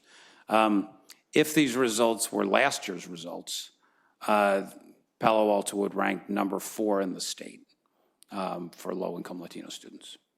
Number 4 among all districts in the state with more than, I forget what the cutoff is, with a nominal number of low-income Latino kids to measure. So that's, now, I don't know what it'll be.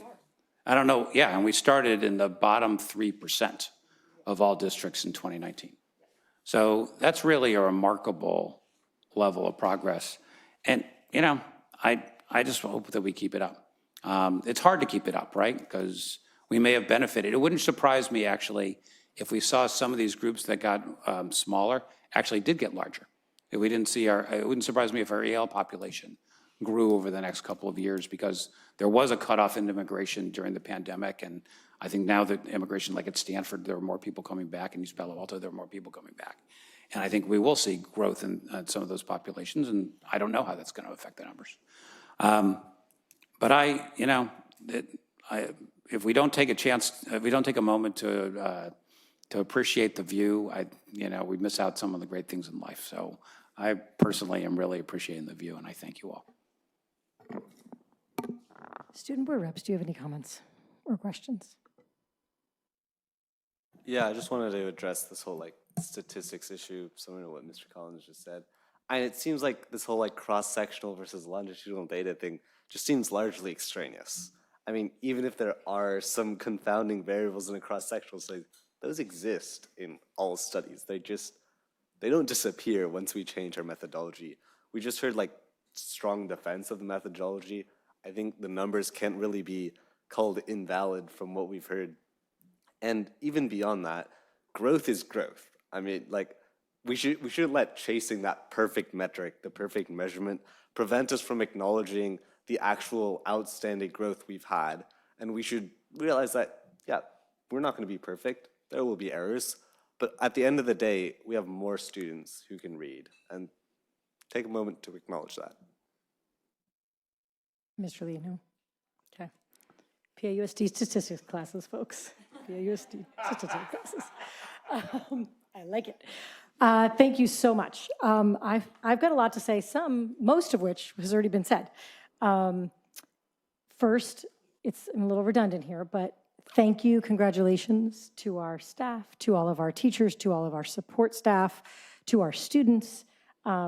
Really, we are not there yet, but the difference that you have all made is an improvement we've never even come close to making before. And for years, we've sat up here and said, no, we've got to do it. We've got to 4%. And this is what we really wanted, but didn't think that was really possible. So thank you, thank you, thank you, thank you. I have a couple of quick comments. I really was happy to see how well CASP tracked with iReady. I know that we changed so many things for our teachers this year, and to then also bring in this computer-based assessment, and you all said, oh, it was made to track, to be predictive of CASP, but you never know if that's going to be the case, right? Especially when you're struggling with a ton of new initiatives and whatnot. So I'm really glad to see that it is closely tracking, both because in the spring we celebrated, and I'm relieved to know that we actually can celebrate in the fall, but also that it is really predictive, right? So we don't just have to wait annually to get, as much as the CASP, like any standardized test, is a snapshot in time and is not the end all be all. It is how we are held to the state, right, and how we're doing. And so it matters. And if we only get that result once a year, if that was the only measure we had, it might be hard to, oh, we didn't realize that the student wasn't making progress. But if we've got iReady that we're administering several times during the year, and that is predictive of CASP, we can see if we're going to be making progress on that, which is wonderful. I had a question about other local formative assessments that Ms. Siegel asked, and you answered for 7 minutes. So I'm not going to go back there. I just can't believe how many different opportunities. I spoke for not 7 minutes. Definitely not 7 minutes. It wasn't 7. We'll be talking about that later. Be my evaluation. The point wasn't that you went on and on. The point was there are a lot of them. There are lots of ways that our students are assessed in our gen ed classrooms as they are pulled out into MTSS, the extra support classrooms, into special ed. There's a lot of opportunities for formative assessment that align with the curriculum they're using, that align with the interventions they're using, that align with the state standards. I was impressed to hear them all, and I'm really happy to know that they are available to our staff to use however they see fit. So that's great to know. The special ed students, this group, of course, as everyone has mentioned, it is really concerning, right? I mean, even the tremendous growth we've made with some of our subgroups, we're still only half of them are meeting standard, right? We're not there yet. We still have a lot of work to do. There's still a lot of kids we're not serving, but this is a group that we do not seem to have, found the magic in the way we have with the other subgroups. So I think I'm sure we're all in agreement. As Ms. Latimerich stated, you said you were going to go sort of pull it apart and try to figure out why. I think we would like to hear an update as to if you find anything out. I also am interested, related to some of our public comments, my first thought when I saw it was, not only next year when we get CASP do we want to see each of these subgroups, but I'd also be interested in seeing the 4th grade results for this cohort, right? To see if we're making progress with that cohort along the way, as well as making overall, with a longitudinal group. So that's something that I'd be really interested in looking at to see, as you really hopefully identify what can be more effective. Is it making progress? So I just find it hard to believe that iReady was grossly misrepresenting, just in response to some of our public comment. We got gross misrepresentation.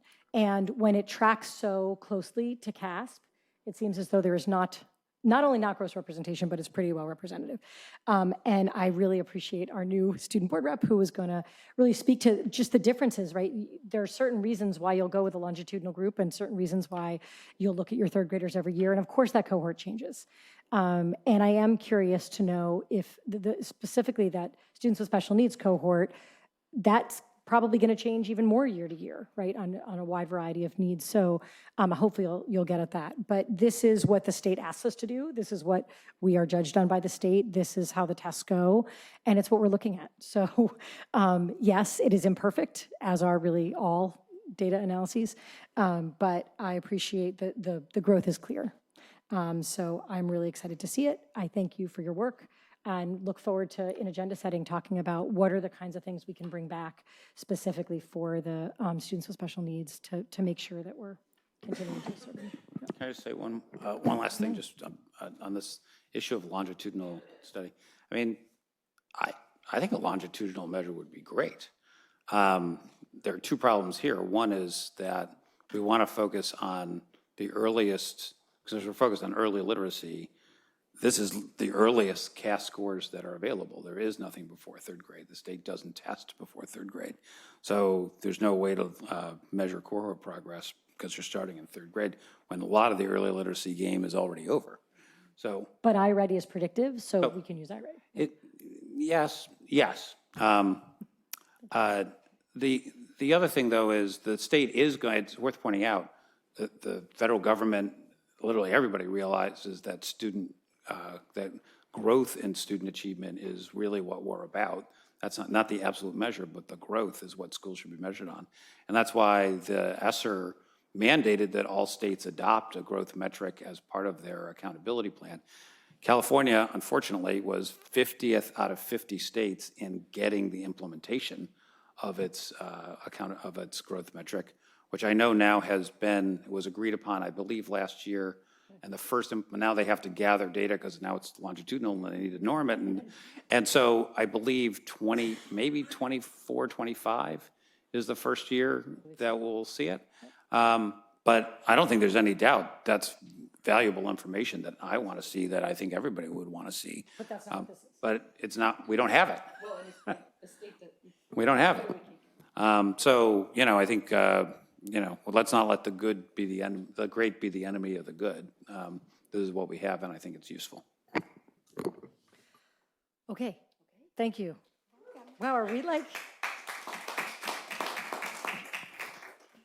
We're in staff reports, aren't we?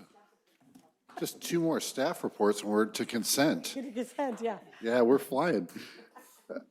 Okay. All right, actually, those have been fantastic. So I'm going to turn this over to Ms. Conway to frame up our next presentation.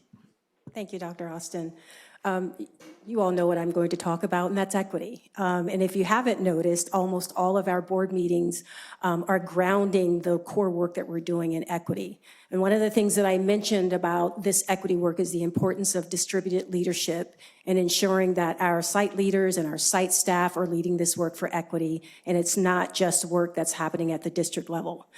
So I have Wendy Stratton here, principal of Gunn High School, here tonight to talk about the equity-focused initiatives, at her particular school.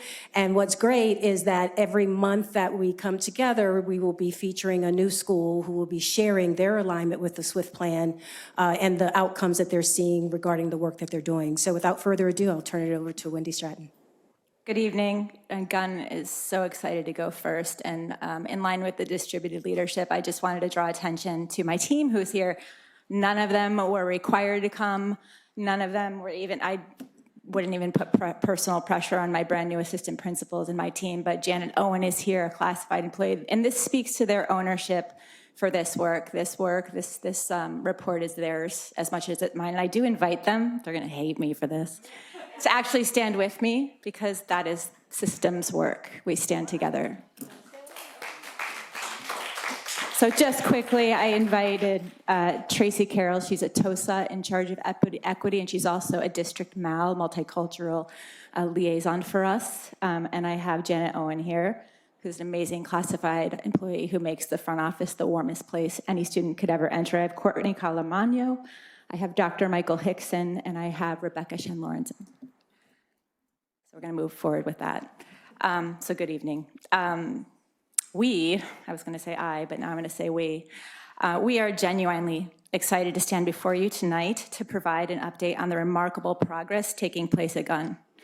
Our school is undergoing a transformative journey toward increased equity and inclusivity, a journey characterized by collaboration, purposeful leadership actions, and a community-wide commitment to continuous improvement. Our site goals alignment with the district system-wide integrated framework for transformation is reflected in the 5 areas on that slide right there in front of you. And within our report, you can see the various actions and impacts that we are making in those 5 areas. But tonight, given the short amount of time I'm up here, I'm just going to zero in a little bit on high-quality curriculum and instruction. At Gunn, we have been nurturing a culture of empowerment and capacity building among staff and teaching teams. Specifically, teams is an area that we've been working with.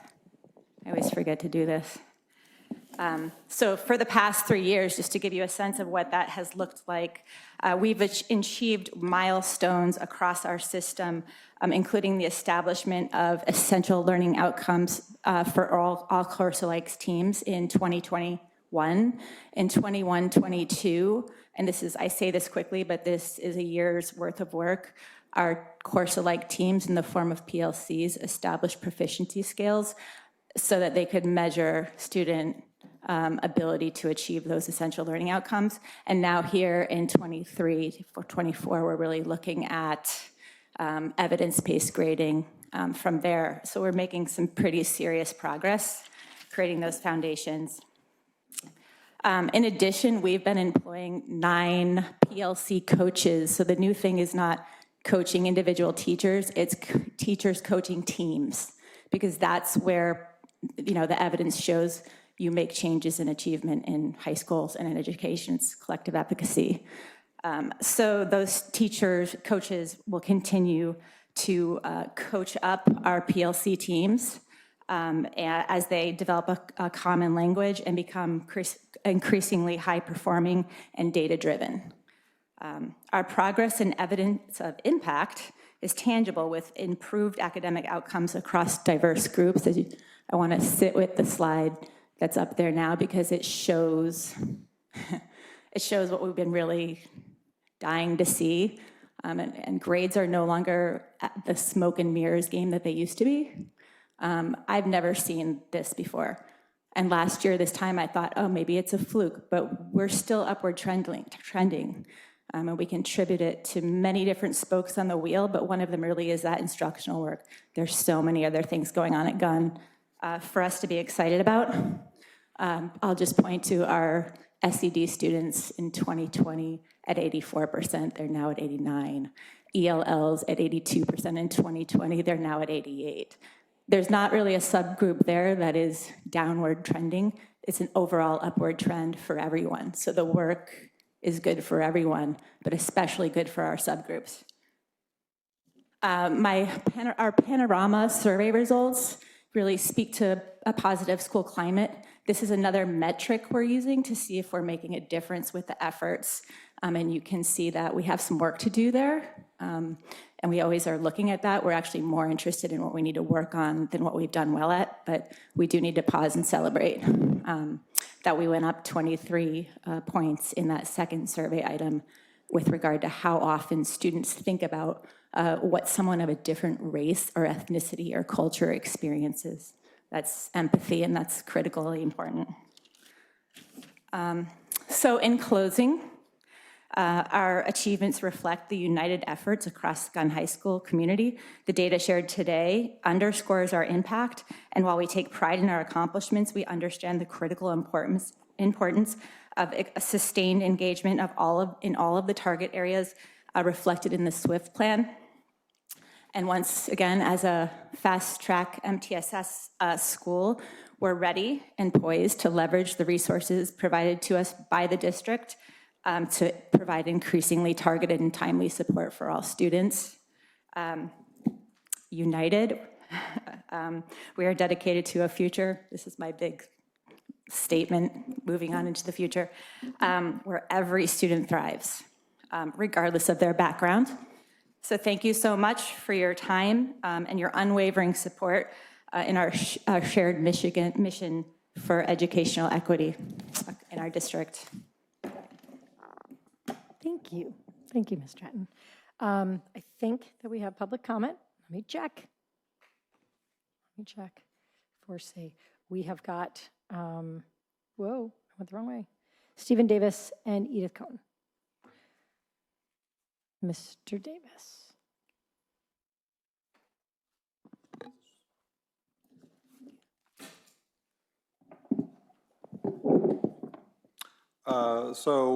Consistent with the theme of reviewing special education comments, at least as I read it, and it was when I was at home, not from here since I can't read that far away, the actual performance for students with disabilities declined between 21-22 and 22-23, which is consistent with other district data.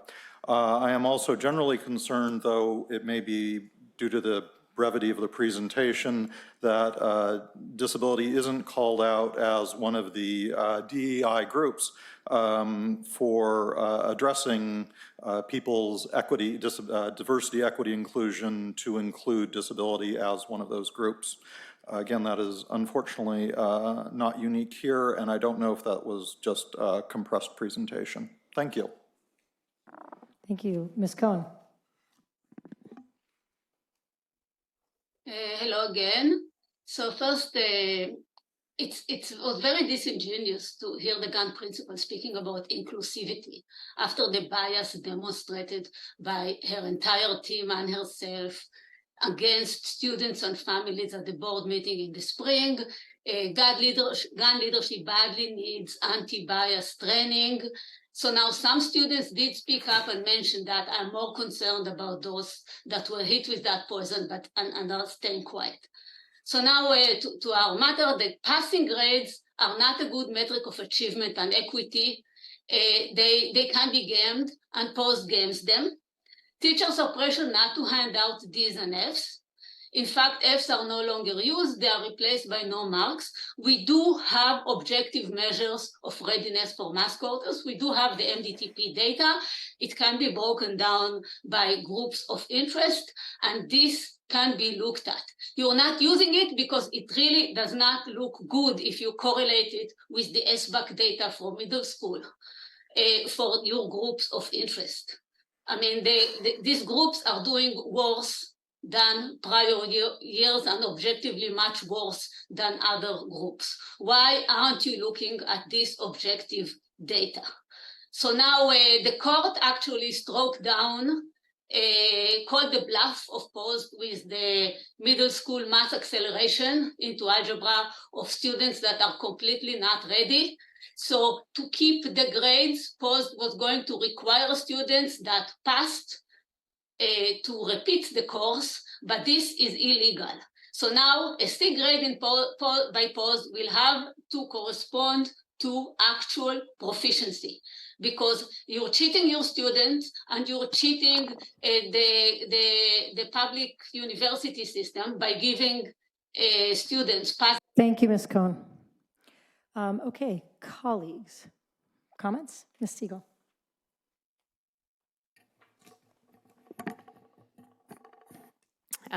I want to thank you and your entire team. What I wanted to do in that minute, but I didn't know if it was allowed, is I wanted to take a photo because I was looking at your face and I was looking at, I just didn't know.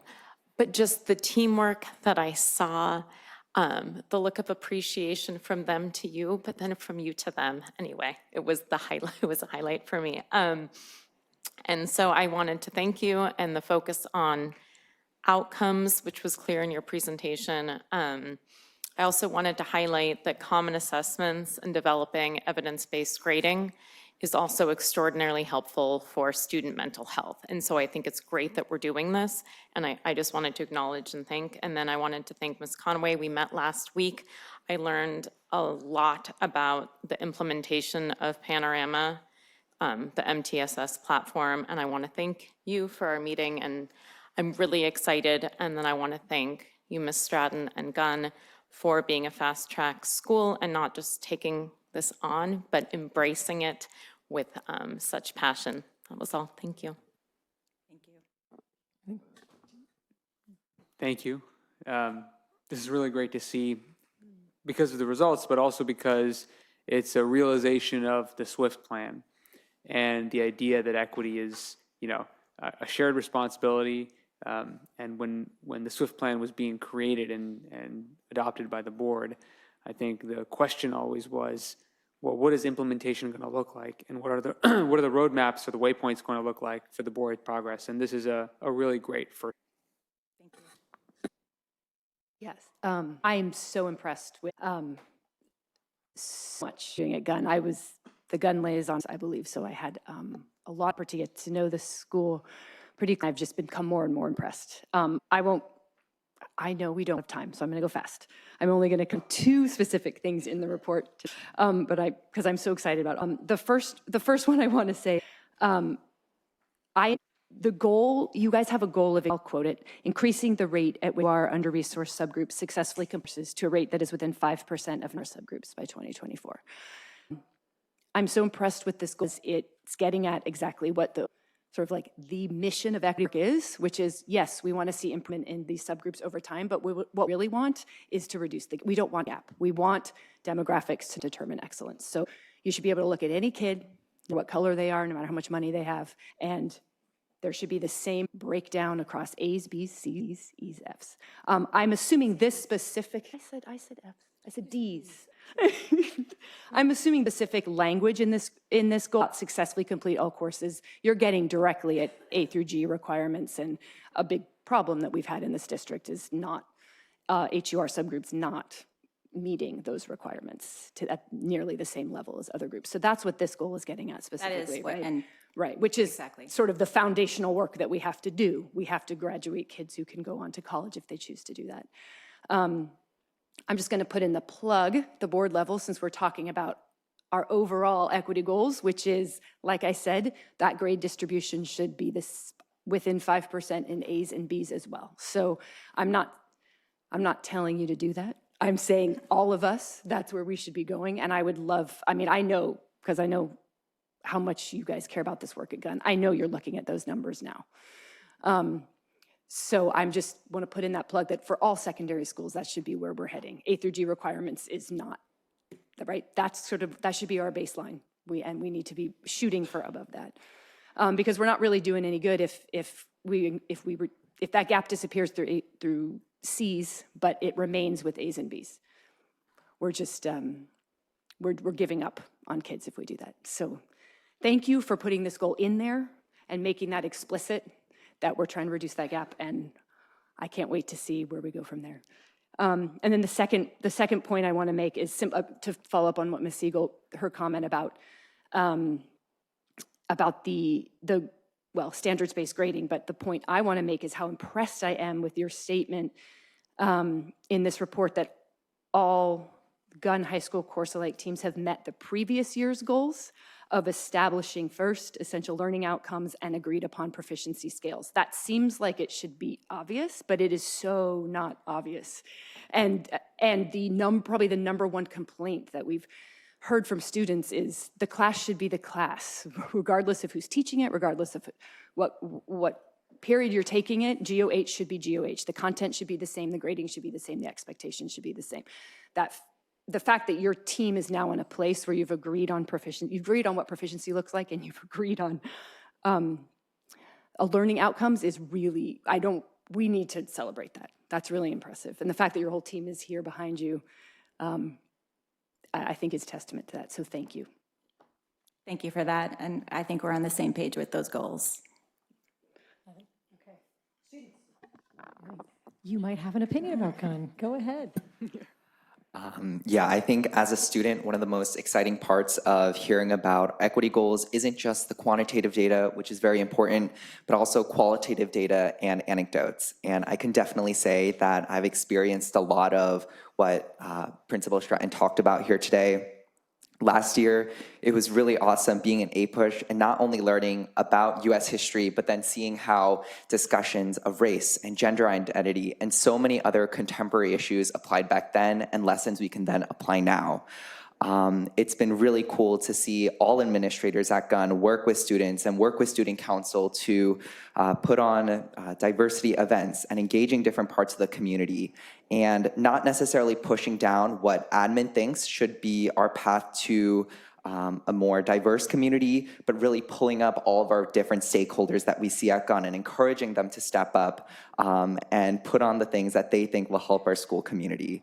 Another anecdote that I just really wanted to share was, I remember I interviewed Ms. Frenzy, who is a TOSA at Gunn, about the Tinsley Voluntary Transfer Program last year, and she was so excited to share a lot of the data that you shared about here today about how we have been able to make progress as historically underrepresented groups. And I think that really just is a testament to how you and the rest of the administrators have really been engaging the rest of the staff at Gunn toward these equity efforts.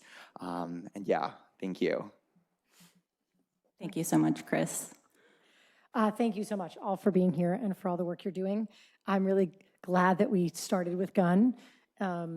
And not only is it important, I think, for us to see what's going on and for the community, but for you to take the time to prepare the report, to really reflect on the work you're doing, and for all the other sites to see what the other sites are doing, right? We talked a lot last year about how the equity work look really different at different sites. They're focused on different things and whatnot, but to be able to share each board meeting what one site is doing in ways that the staff at other sites wouldn't otherwise really be able to see on a regular basis. So I'm really glad that, thank you for starting us off, and thank you for starting us off so strongly. I think the process is really valuable. I was like, oh, this is a heavy lift right now, right before school, but putting it together was cathartic because, when doing this work, it's never quite enough. You never feel really great. But when we look at it in the big picture from the 30,000-foot view and then through the SWIFT framework, you see we're really moving.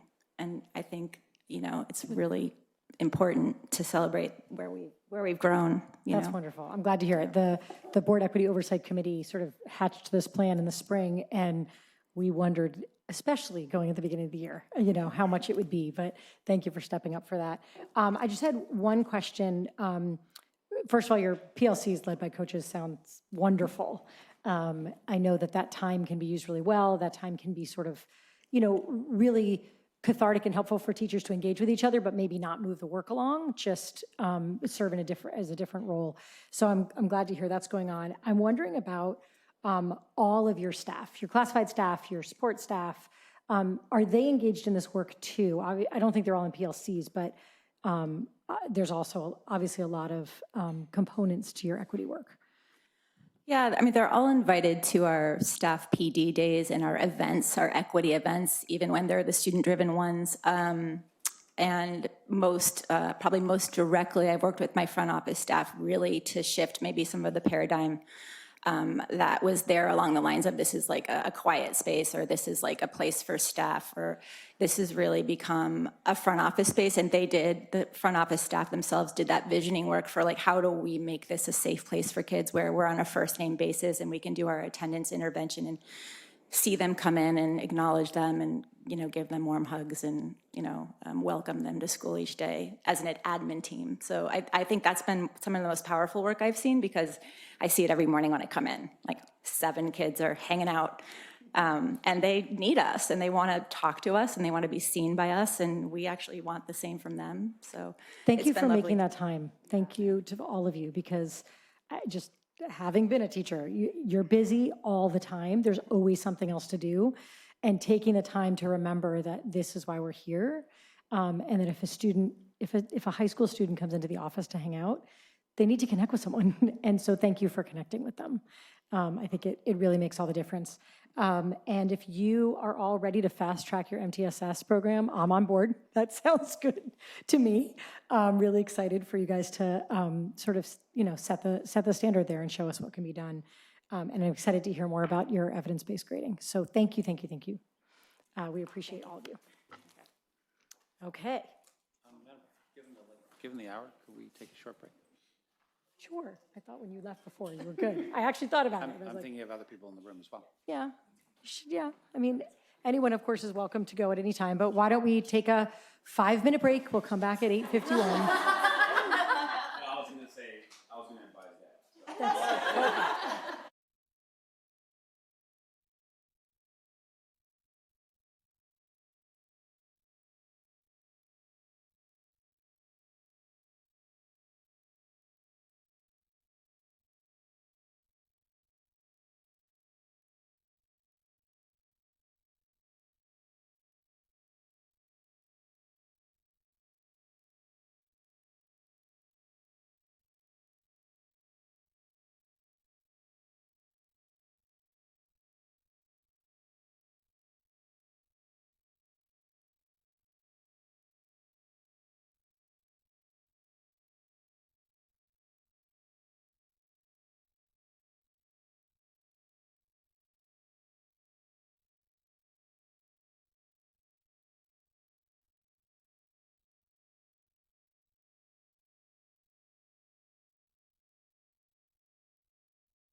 back into session, and we are going to go to item 4D, which I know that our speaker was very ready for.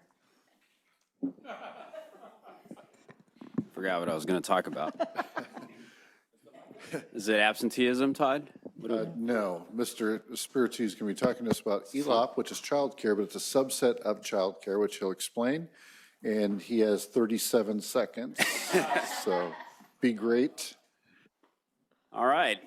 Good evening, board members, Dr. Austin, Executive Cabinet, and community. My name is Herbert Spiritu, Director of Student Services. This presentation will provide an overview and school year update of the Expanded Learning Opportunity Program, TK through 6th, here at PAUSD. There you go. Oh, there I you knew go. something was missing. Nice to hear you. I do want to say hi to Wendy Velez. She's my assistant.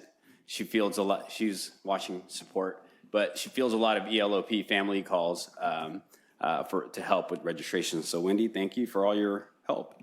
Expanded Learning Opportunity means before, after school, and summer learning programs that do not replicate the learning activities in the regular school day and year.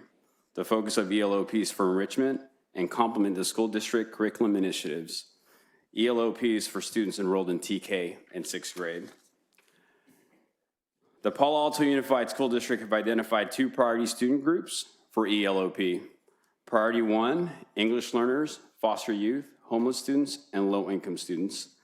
Priority 2, students under the Every Student Reads initiative and students with special needs. However, all students TK through 6th grade will have the opportunity to join for free, and this will be based on funding and staffing availability at each school site. To help meet the needs of families who qualify for ELOP, the 2022-2023 Child Care Ad Hoc Committee recommended that all child care providers contracted by PAUSD must have a minimum of 15% of their total enrollment reserved for students who meet the ELOP priority designations. This school year, our community child care partners with ELOP are Right at School, Palo Alto Community Child Care, Kids Choice at Nixon, and Dream Catchers at our middle school, serving our 6th grade students. Palo Alto Unified School District will annually review child care program plans from each of our providers, and they must follow the Expanded Learning Opportunities Program Plan Guide. Students with special needs is a priority for PAUSD program. Students who may need accommodations to meaningfully access ELOP will be determined by the student school IEP team. From there, Student Services and Special Education will collaborate in identifying appropriate staff to support the students during ELOP.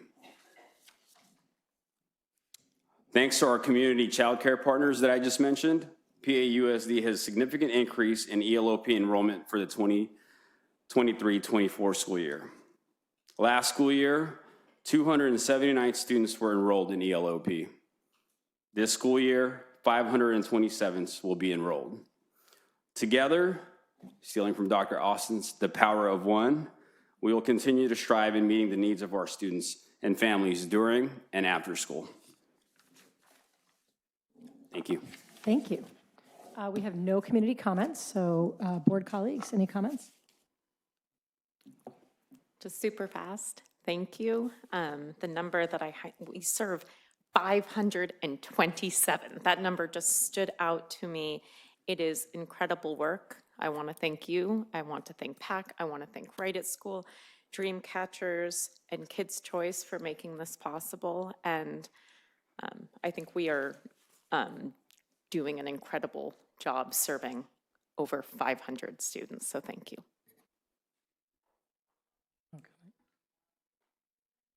I just want to say thank you too. I was so happy to see the increase. It's really amazing how many kids we're serving. And everybody I know, I mean, I have 4 kids. I've known a lot of people with little kids. Everybody I know is concerned about childcare, can't find childcare, talking about the cost of childcare. I mean, it's just an ongoing problem nationally, but specifically in an area like this that's so expensive. And I think it's just so important to recognize that these ELOP eligible families that we're serving, this is often their only option. I mean, there are tons of high quality childcare providers in our city, in the Bay Area, that these families, for the most part, won't be able to take advantage of. And so if they can't find childcare on our sites, they very well might not be able to do so. And I'm just so grateful that we've expanded this program and put in the effort. I know this has been a ton of effort on your behalf, so thank you, really, thank you so much. And I guess I do have a quick question about what the waiting list is looking like. I mean, we're serving a lot of families, but I assume we're not serving all of the ones who need. Yeah, the goal is to have, 0 spots available, and that's where we're at right now, which is really good. We do have a wait list significantly at 3 schools, and we're working with our childcare partners in getting more staffing. That's the main challenge right now, is to get more staffing so that we can supervise the students appropriately during after school. Okay, we did have a comment and I missed it. So, Nicole Chiwang. I'll keep this very brief, but I just wanted to speak on behalf of Dreamcatchers is actively recruiting tutors and classroom directors. And as a nonprofit that is part of the ELOP program, as Mr. Espiritu just stated, staffing is a problem for all the childcare providers, and particularly because the bulk of the people interacting with the students during Dreamcatchers ELOP program, which is now 5 days a week for 6th graders, we're very excited to be able to do that. It's the students. And so I just want to put that out there. Parents will be seeing it in their e-news bulletins, and we'll be putting forward a big push for student tutors, but majority of our tutors come from right here within the district at Pally and Gunn. And so if you know any students, particularly student board reps, if you know any students that would be interested, it's incredibly rewarding. It's how our program continues to run and serve those students that really need the extra assistance. So please spread the word far and wide. Thank you. Thank you. Student board reps, do you have any comments about childcare? Okay, all I have is thank you. Thank you to you, thank you to the whole staff, thank you to all of our childcare providers who stepped up and have 15% of their spots for this group of students. I'm excited for it to continue to grow where it can. Okay, moving along to, I believe we're at consent. Are we at consent? Okay, I think that we have a community comment which will demand that we pull 5A, and I believe that Mr. Collins wants to pull 5I? Yes. 5I. Okay, so with 5A and 5I removed, do I have a motion? I move we approve the calendar with exception of A and I. Second. All those in favor? Aye. Aye. Aye. Oh, student board rep. Yeah, aye, okay, great. Sorry about that. Okay, great. So it is approved except for A and I. So the first thing we will do is go to A, and our public comment is from Stephen Davis.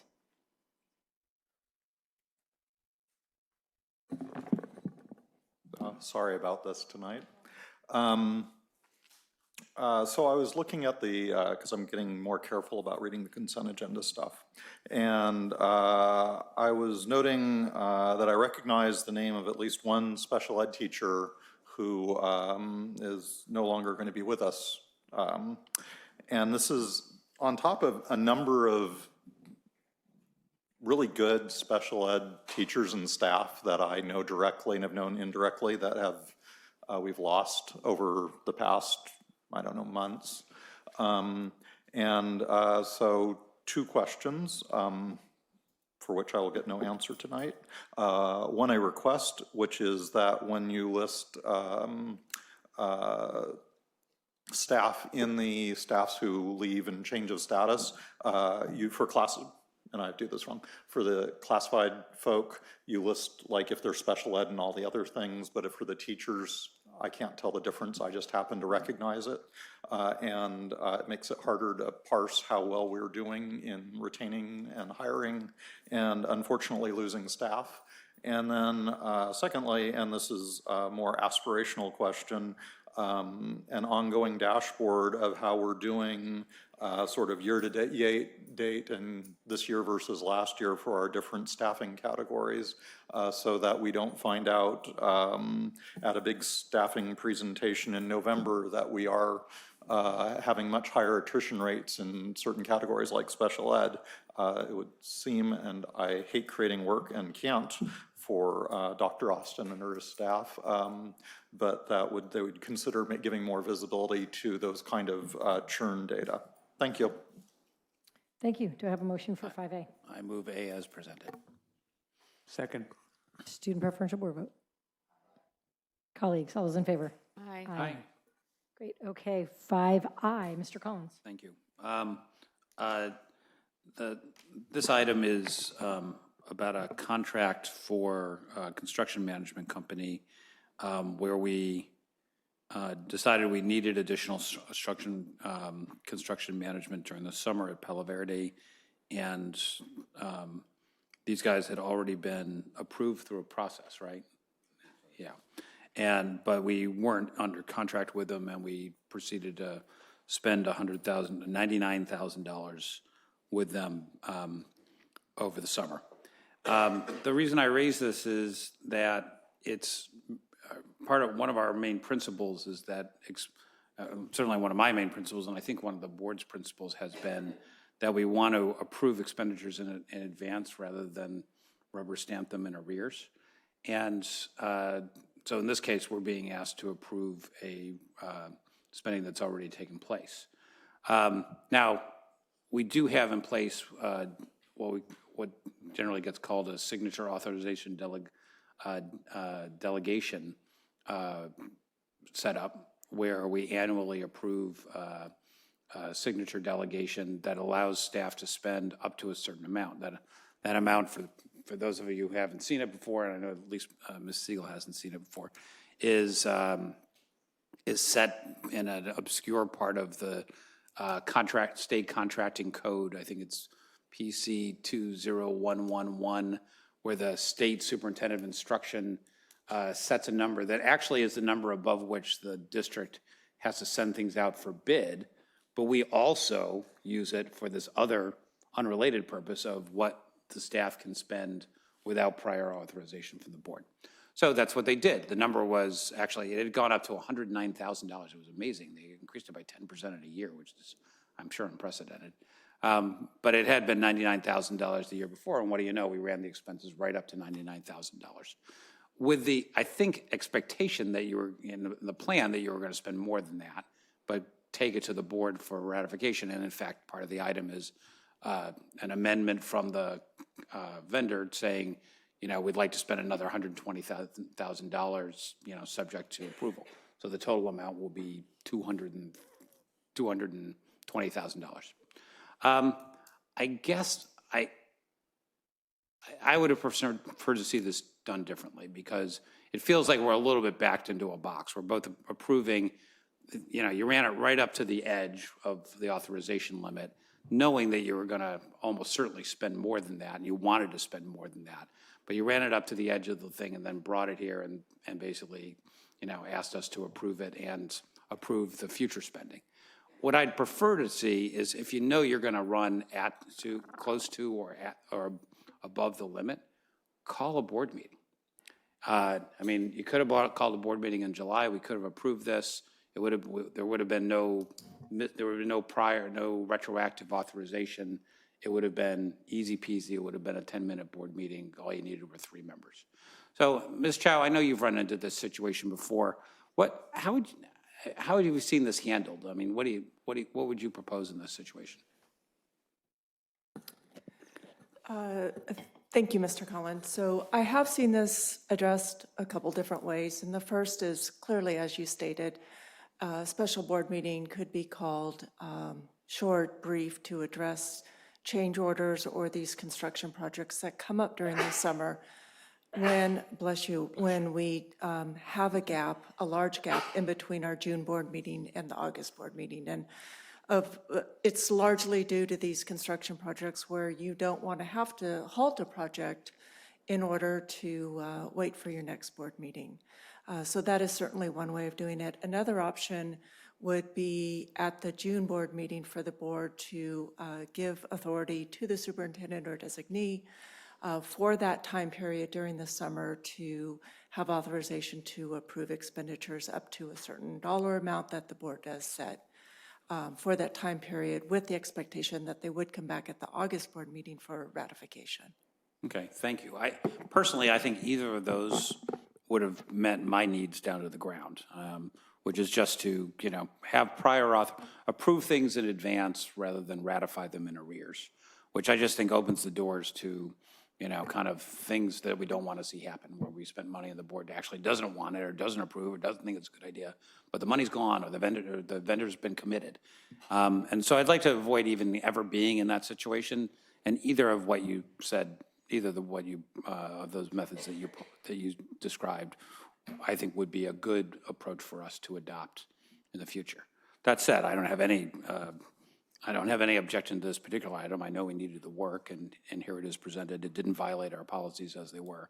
So I'd like to move that we approve item I as presented. Wait, do we have a second? I'll second. Student board reps, those in favor? Colleagues, all those in favor? Aye. Any opposed? I didn't hear everyone. Okay. Okay, thanks. Going on to actions items 6A. That is Mr. Holm up here, I think. Yeah, the remainder of the agenda is going to be Ms. Chow and Mr. Holmes. Good evening, thank you. So I'll make this one quick. The Fletcher Pool has suffered a similar fate as the Green Pool, which we have previously addressed. We had planned to do a remodel of it following the Green Pool, and we had done an initial budget a year ago for you guys of basically taking the size of the Green Pool and just extrapolating out the larger size of the Fletcher Pool to adjust the budget.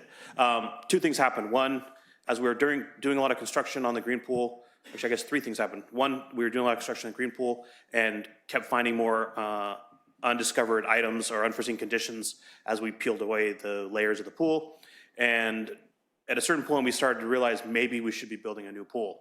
Additionally, we had added costs to the Green Pool from those unforeseen conditions, which means the initial amount we asked for the Fletcher Pool is invalid. It would have been probably 30% higher. And then last year, we had a brief moment where the gun pool heater was broken or pump was broken. The Fletcher Pool was offline and the Green Pool was offline. We realized that we had a hole in the resiliency of our aquatics program or our aquatics network. And we realized that there might be an opportunity to, rather than doing a rehab on the Fletcher Pool, which would most undoubtedly need additional work in the future to replace piping that's under the gym building, that maybe we should redo the pool and we could reconfigure it, because the L-shaped pool is not a form that's used anymore in our aquatics program. And instead we could reconfigure it, instead of 5 lanes that are shallow end, or sorry, 6 lanes that are shallow and 5 that are deep, and not very useful in competition use. For this exact same size pool, but in a rectangular form, we could have a pool that's 10 lanes with 2 of them shallow and 8 deep. That could be a redundant pool should any of the high school pools go offline and they needed a pool in our network. Also, it would allow for water polo games to be played there as well. So it would strengthen our overall pool network while then getting a new pool rather than having a refurbish that would have more work down the line. So we're coming back to suggest maybe doing a different approach to the pool. We started by reviewing this with the property committee in May, I believe it was, and said, what do you think? And they said, yeah, go explore this other option. And so we've explored that, and we actually think that would be the best path forward. Thank you. I don't think we have any public comments. I guess you're either, go ahead. You seem poised to As a consistent fan of aquatic redundancy, I move that we approve the proposal as presented. I'll second. Aye. Oh, wow, that hit home. I'm so tired.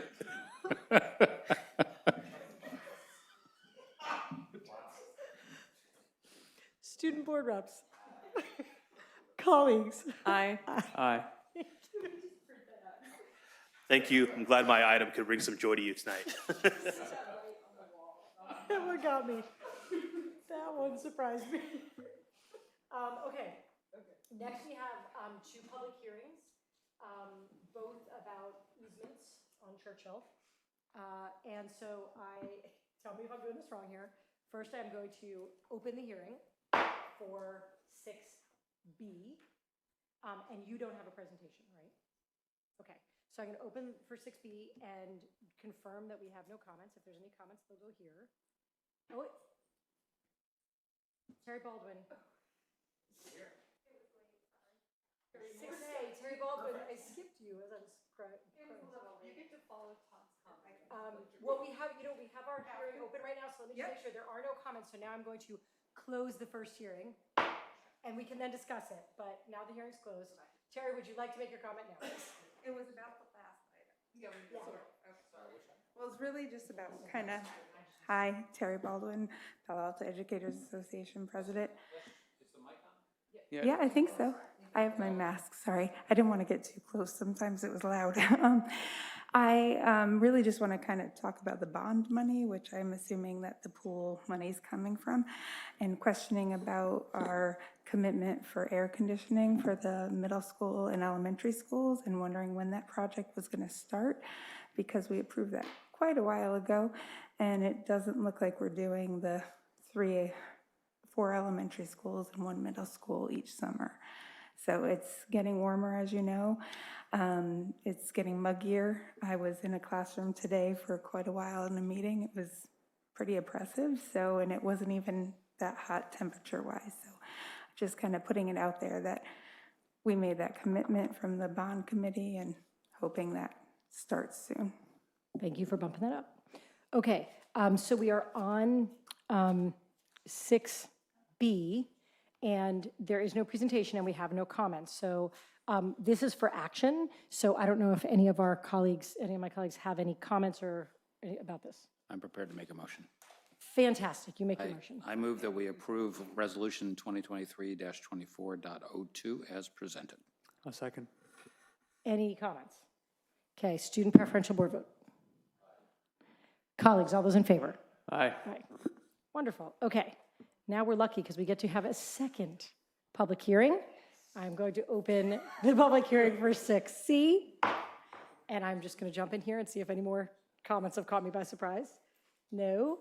Okay, then I'm going to close the public hearing for 6C, and why don't we start with a motion, if anyone wants to make it.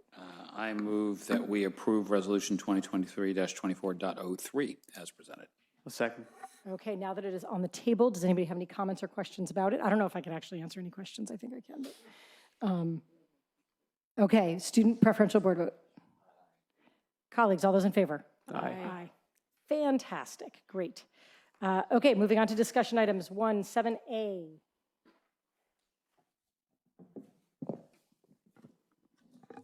Ms. Chow, do you want to do the introduction?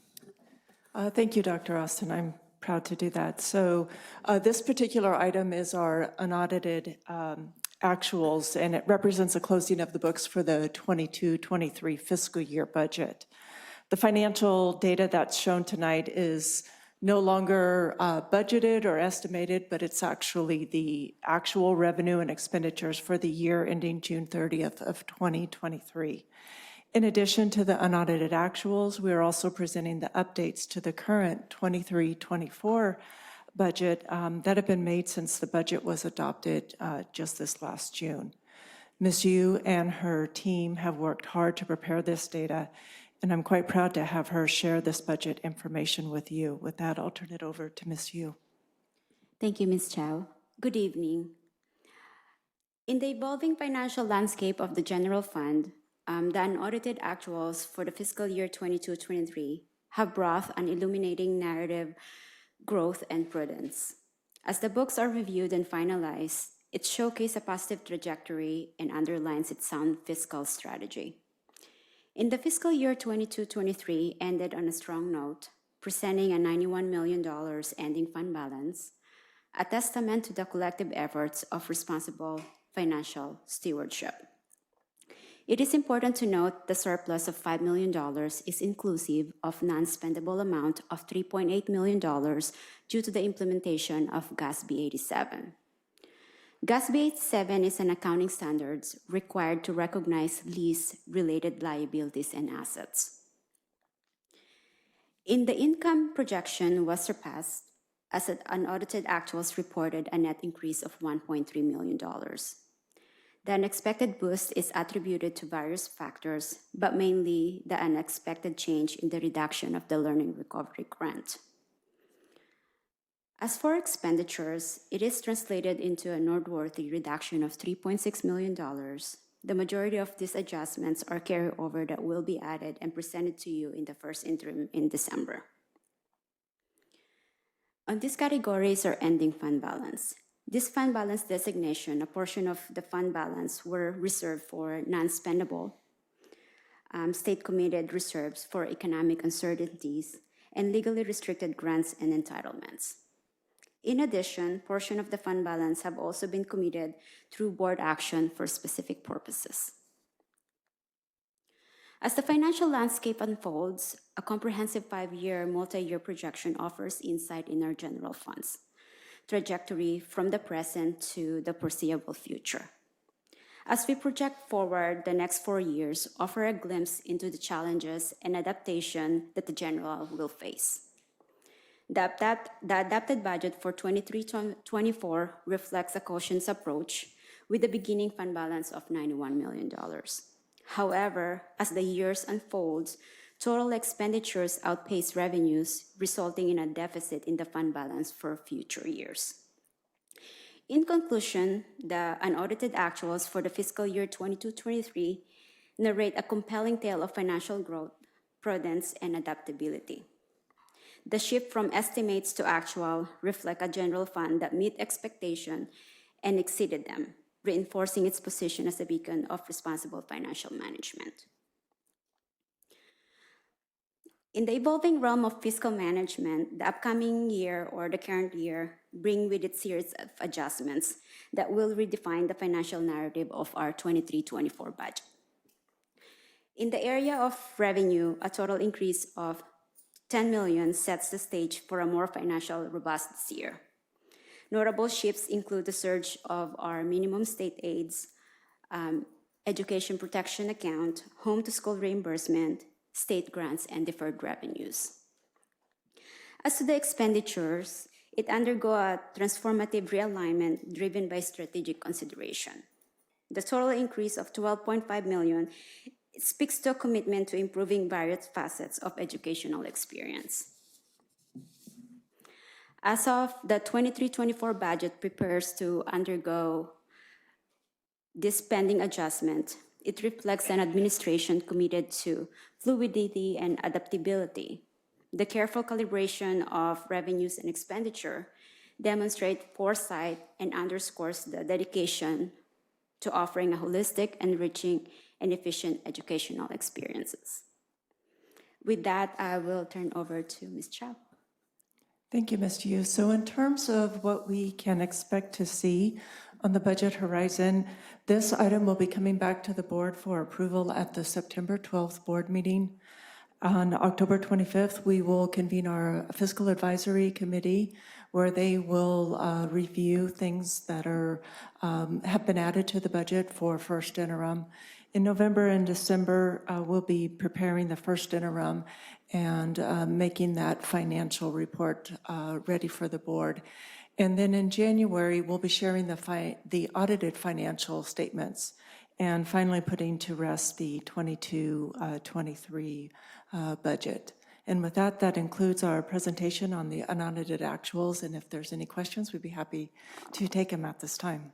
Thank you. We have no public comment. Colleagues, do you have any questions? Okay. Student board reps, anything? Thank you. I think you get a big thank you from us with no questions. Nice. Okay. We are on to info items. Does anybody have any? There's no public comment on any of them. Does anybody have anything you have to say about any of them? Okay. I think we are on to what? Board operations. Oh. Okay. Board operations. Yep. I will make it quick, I promise. But while I was at El Caramelo's PTA back to school picnic, I learned of 2 honors that I wanted to share here. And I actually did need to type it up a bit because I wanted to make sure I got it right. So I want to give a special shout out to 2 members of our PAUSD community, Maria Abelok, PAUSD bike educator, Greendale teacher and PAUSD parent, and Rose Mesterhazy, PAUSD parent and City of Palo Alto Safe Routes to School coordinator, who have both been nominated for Bike Professional of the Year by the Silicon Valley Bike Coalition.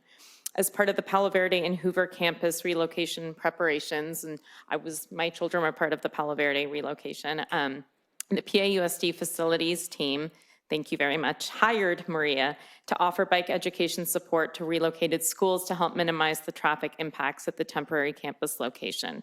She also teaches parent education classes, bringing up bicyclists, and leads families on training rides to Greendale, which we did, and it was very helpful, which is a temporary school site. Rose leads the SRTS partnership in working towards the mission to reduce risk to students en route to and from school and encourage families to choose healthy, active, sustainable alternatives to driving solo.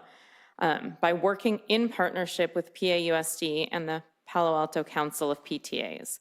The most visible display of this collaboration is the Bicycling Life Skills program, culminating in the 3rd grade bike rodeo, currently being scheduled for September to October, and this happens at every single elementary school in our district. Rose also meets with the PAUSD Facilities Department to identify areas of concern or improvement, to incorporate more bike infrastructure, and also add more bike racks. And I was just really excited to share that at Palo Verde, I was like, wow, we do not have any space for bikes. And that's such a wonderful thing to need more bike racks because more students are biking to school. So I just wanted to share that. I didn't know it until I found it out there, and I think it's great to celebrate. That's all. Okay, I will be very quick. This morning, Ms. Siegel, Ms. Latimer, and I were, and actually a whole bunch of us, Ms. Chow and Mev and Terry, were all at the groundbreaking for 231 Grant Ave, the educator workforce housing, and it was really exciting. I am so proud to be a part of this project. I am grateful to our colleagues for approving it and moving ahead with it, and for all the work staff did. And by the summer of 2025, it should be built, and we should have it occupied. So that was an exciting morning. And I just wanted to, for my builder this time, I wanted to recognize gun teacher Elizabeth Matchett. Elizabeth Matchett was given an international teaching award by the AATSP, which, as much as I'm going to get close, is like the International Association of Teachers of Spanish and Portuguese. And she traveled to Spain to get this award. And I had the benefit of seeing it, got to see her acceptance speech. So good. And we exchanged some emails, and it was so I'm just so proud that she teaches in our district, and international recognition was really exciting. So that's my builder for today. Okay, this meeting is adjourned.